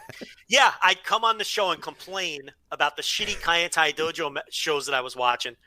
And you would be like, Joe, you don't have to watch. Right. And you watch every match, too. You didn't just go to the main event. You didn't just say, you were like, this fucking Ricky Fuji, or, this fucking Kaiji Tomato against Bull. I'm like, what are you doing? You don't have to do this. I wasn't skipping the Kengo Mishimo. Fucking Kengo Mishimo versus Kaiji Tomato, Rich. This match sucked. I'm like, I know. No, I wasn't even skipping to that stuff. I was watching, like, the whole show. Like, so it's like, and then I came to my senses and stopped. And I haven't seen a Kaientai Dojo / 2AW show in full in probably 2 or 3 years. So this is my first exposure to promotion in a long time. And I have to say, the undercard is a lot different than it used to be. It used to be very grapple heavy, dead crowds, because crowds do not respond to that style of wrestling. I don't care what anybody says. And, this undercard was a little more lively. It seems like the wrestling style has changed a bit with the change in management. But other than that, I don't have a ton of observations from the undercard. And there's really nothing here that you need to go out of your way to see. So let's just skip to the top 2. And that would be the 2AW openweight title match. We have a new champion, Rich. Yuji Okabayashi defeats Shu Asakawa in 15 minutes and 49 seconds to win the title. Nice little match. I don't think it's one of Okabayashi's best. But, I'd go like 3.5 stars on it. It entertained me. And I don't think his opponent was in his caliber. No, that was pretty clear. Yeah, I thought he was fine, but it was clear that, like, one man was, Yuji Okabayashi and the other guy, yeah, it was certainly not. Yeah, so that I thought he acquitted himself pretty well, but it did feel like a big guy and a big fish in a small pond type deal. So it was a guy jumping up in class. It's what it felt like. It felt like Asakawa was jumping up in class. And 2AW has some guys like Kengo Mishimo. I don't love him, but he can go. He's a competent pro wrestler who can hang with the big boys. And Yato Yoshida, who we're going to talk about, I think. So there's some guys there. But Asakawa, it really did feel like he was stepping up in class here. And Yuji Okabayashi, you got to get those bookings where you can get them. And he's the new 2AW champ. And, it's a weird one, but it is what it is. And then we had the tag title match with Chango. I cannot believe I watched a Chango match in 2020 either. That's crazy. I don't think I've seen a Chango match in years. And Kaiji Tomato defeating Ayato Yoshida and Tank Nagai, two regulars of the promotion and two of the better wrestlers in the promotion, Yoshida and Nagai. Look, Ayato Yoshida, Tank Nagai, Kengo Mishimo. I think that's the class of the company. They've got some young guys with potential, but those three, Asakawa is okay. But, those are the guys I would point to here. Chango, talk about the Mandela effect. I looked up his cage match after the match to try to figure out the last time I've seen him wrestle. I don't know how you might not be familiar with him at all, but I always thought of him as a former Dragon Gate guy. He has never wrestled a Dragon Gate match. Is it all caps maybe that got you? No, he's like a Toryumon guy. Mm-hmm. But I have like this weird Mandela effect thing where I could swear I remember watching him wrestle in Dragon Gate like in 2005 or 6 with like the gorilla gimmick, the ape gimmick, because I think that's where he got the name, unless I'm confusing him with someone else. And I looked him up and he never wrestled for Dragon Gate. And I'm like, what the fuck? This can't be right. So I'm doing additional research. Cage match is wrong. I am right. There's no way. And the only Dragon Gate match he ever had was the Toryumon reunion earlier this year. And I'm like, I guess I was wrong all this time. But look, my takeaways from this, and then I'll give you a couple minutes to talk about it, and then we'll wrap it up.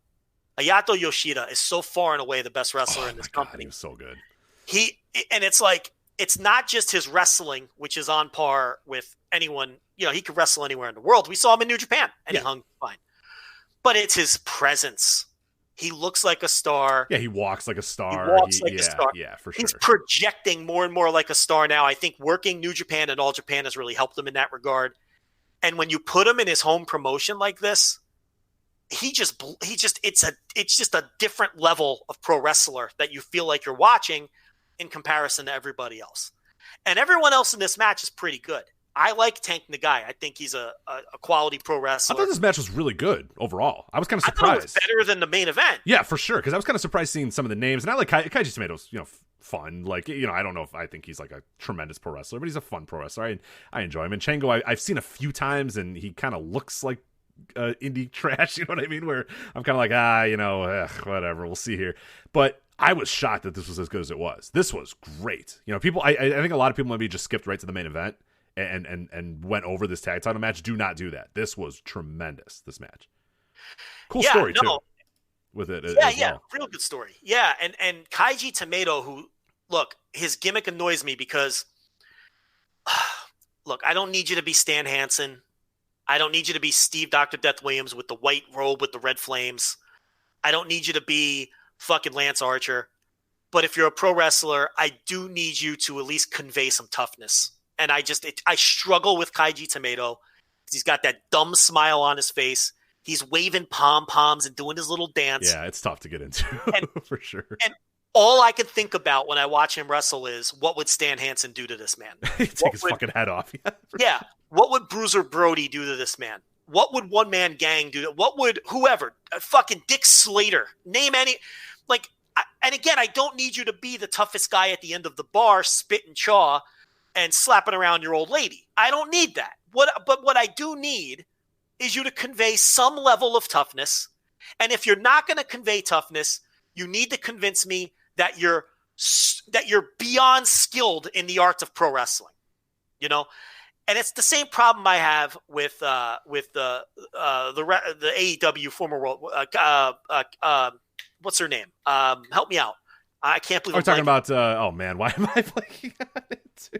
I know exactly what you're talking about. It's been a long, the long former AEW Women's Champ. Yeah, Why am I blanking on? I don't know either. Now oh man, who lost to? We're gonna get so many chat rooms. I just can't think of her name. I don't know why we're in such. But anyways, the same problem I have with her is the same problem I have with Riho's who you're thinking Riho. of. Yeah. Yeah, they just don't come across. We know, tough we got it. It's Riho. They don't come across tough or skilled in any way, and then they come across as like, if you're a pro wrestler, I shouldn't feel like I can kick your ass. Is the bottom line. That's what I'm getting at. And if I can, you need to come across very, very skilled, like that Hoist Gracie theory. Looks like a banker, but he had skills 20 years ahead of his time, and at that point, now I can buy him. Because he's giving me a reason to buy into him when he's choking out all of these fucking Barbara. I can't buy into Riho, but I'm going to do a fucking turn here. I enjoyed Kaiji Tomato once the bell rang in this match. I thought for sure. Yeah, no, I usually am that way with Kaiji Tomato too. Like I always think I'm going to fucking hate him, and then he comes out and he wrestles, and I actually like him a lot. I think he's got really good skills. And I like his speed, and I like the way he kind of wrestles and whatnot. So I'm always a little surprised. He wrestles with some intensity here. Right. Sometimes he doesn't, and that sometimes he doesn't, and it's too cutesy, and I have no use for that cutesy bullshit. But the story of this match that you alluded to, and the intensity that he worked with, he won me over in this match when the bell rang. I don't think he's a super worker. I don't think he's like one of the best wrestler juniors in the world or anything like that. But I wish his persona. But it's a tricky thing. Because his persona is what gets him over to begin with. Right. So you're asking him to dump what has – well, and when I say got him over, I mean it's fucking 2AW. I mean, it's not like he's a gigantic star either, but it does get him booked in fucking Super J Cups and on other shows as well. But he's just the guy. I struggle with the persona. He doesn't come across as tough. But fuck, man, this match was really good. And he was a major part as to why it was so good. Yeah, what'd you think of, obviously, Yoshida goes without saying, but what'd you think of my main man Tank here? I was a big fan of Tank. I don't think I've ever seen him before or ever really noticed him before, but I thought he was really good here. No, who, Tank Nagaya? Yeah. He was very good. Yeah, this match it's a really, really good match. Everyone in the match was good. Now, Chango, man, now I'm questioning myself. Am I confusing him with, who was the Dragon Gate wrestler with Ape in his name? Ape Kamada? Or Ape, same era, like 2005-ish. I think that's who. Hold on, Ape. I gotta know this now. Ape Kamada. Ape Kamada. The future Monday Ryu, right? I think so. Don't quote me on that. I will check that out to see if that is true. That is true. Yes. He had a monkey gimmick too. He had a. Didn't he have an ape gimmick? Like a monkey gimmick was Ape. Well, I assume because his name was Ape Kamada, that probably. No, but I mean, literally. No, but I mean, he was literally in a monkey outfit. Like, not even just the name. Yeah. He wasn't like a very a furry monkey outfit and jumped around and stuff. It looks like so. I don't remember that, but yeah, that might be. That's my answer. I'm confusing Chango with Ape Kamada. Monday Ryu. Yeah, don't do that. This is why I thought Chango was a Dragon Gate wrestler because I for some reason I thought Chango had a monkey gimmick, and he might have had a monkey gimmick too. But Ape Kamada was the guy in Dragon. All right, well, I feel so much better. There you go. Yeah, it's good. I thought I was just Mandela affected by all this, but I wasn't. I was just thinking of the wrong fucking guy. There you go. That's a way to end the show. Yeah, Ape Kamada. You didn't think we were gonna dive into the the deep depths of Toryumon and Dragon Gate, but there we are. So, all right, so that is it for us here on this week's Voices of Wrestling Flagship. Of course, voiceswrestling.com, at Voices Wrestling for all of our content on Twitter. Voiceswrestling.com/Discord. That's where you're going to do, we hopefully will do another call-in show pretty soon. I know the $10 subscribers have been asking for that, so we will definitely do that sometime very soon as well. But, of course, thank you, everybody, for listening live. If you're not listening live, patreon.com/Voices Wrestling is how you can do that. All other great content on the patreon.com/Voices Wrestling as well. November to Remember, the Lavella Look Back, some new stuff coming our way pretty soon as well. So plenty of good stuff there at patreon.com/Voices Wrestling. As I said, voiceswrestling.com for reviews, previews, all that other good stuff. And, of course, support our sponsors, ZipRecruiter and Roman. So, Joe, that's it for us. Another successful live show. We did it. You got to stop saying that, Rich. We're professionals. We are. People stop doubted this. Surprised.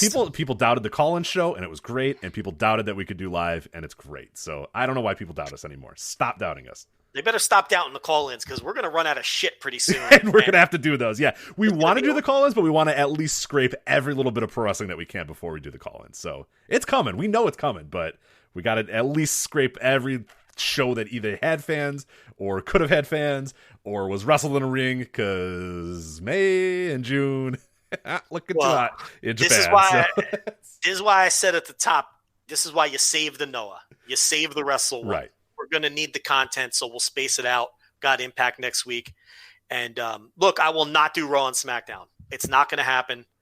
If it comes to that, we'll figure something else out. I'll do other TV shows. We've never done Raw or SmackDown. Why should we start now? Well, that the whole joke of this podcast was we are not a Raw or SmackDown podcast, when at the time everybody else was. No one even does it anymore. There are no Raw review It became a meme, and it's not even true anymore. But I will not resort to that. I don't know where you feel. You want to watch 5 hours of Raw and SmackDown every week? Jesus Christ, I can't do it. Are you kidding? I'd rather just not do a show, to be honest. I'll find something. I will find something to watch. I am not doing Raw and SmackDown. We're not doing that. Yeah, that's not happening. We'll space out the stuff that we do have, and then hopefully slowly look. If there's a wrestling show happening somewhere in the world, we'll find it. We'll find it. We'll cover it. Yeah, as long as I will die before I do Raw and SmackDown. I just can't. Yeah, I can't stomach it, and it would be a horrendous show. So anyway, I'm not doing those dopey dentist room wrestling shows either ever. So no.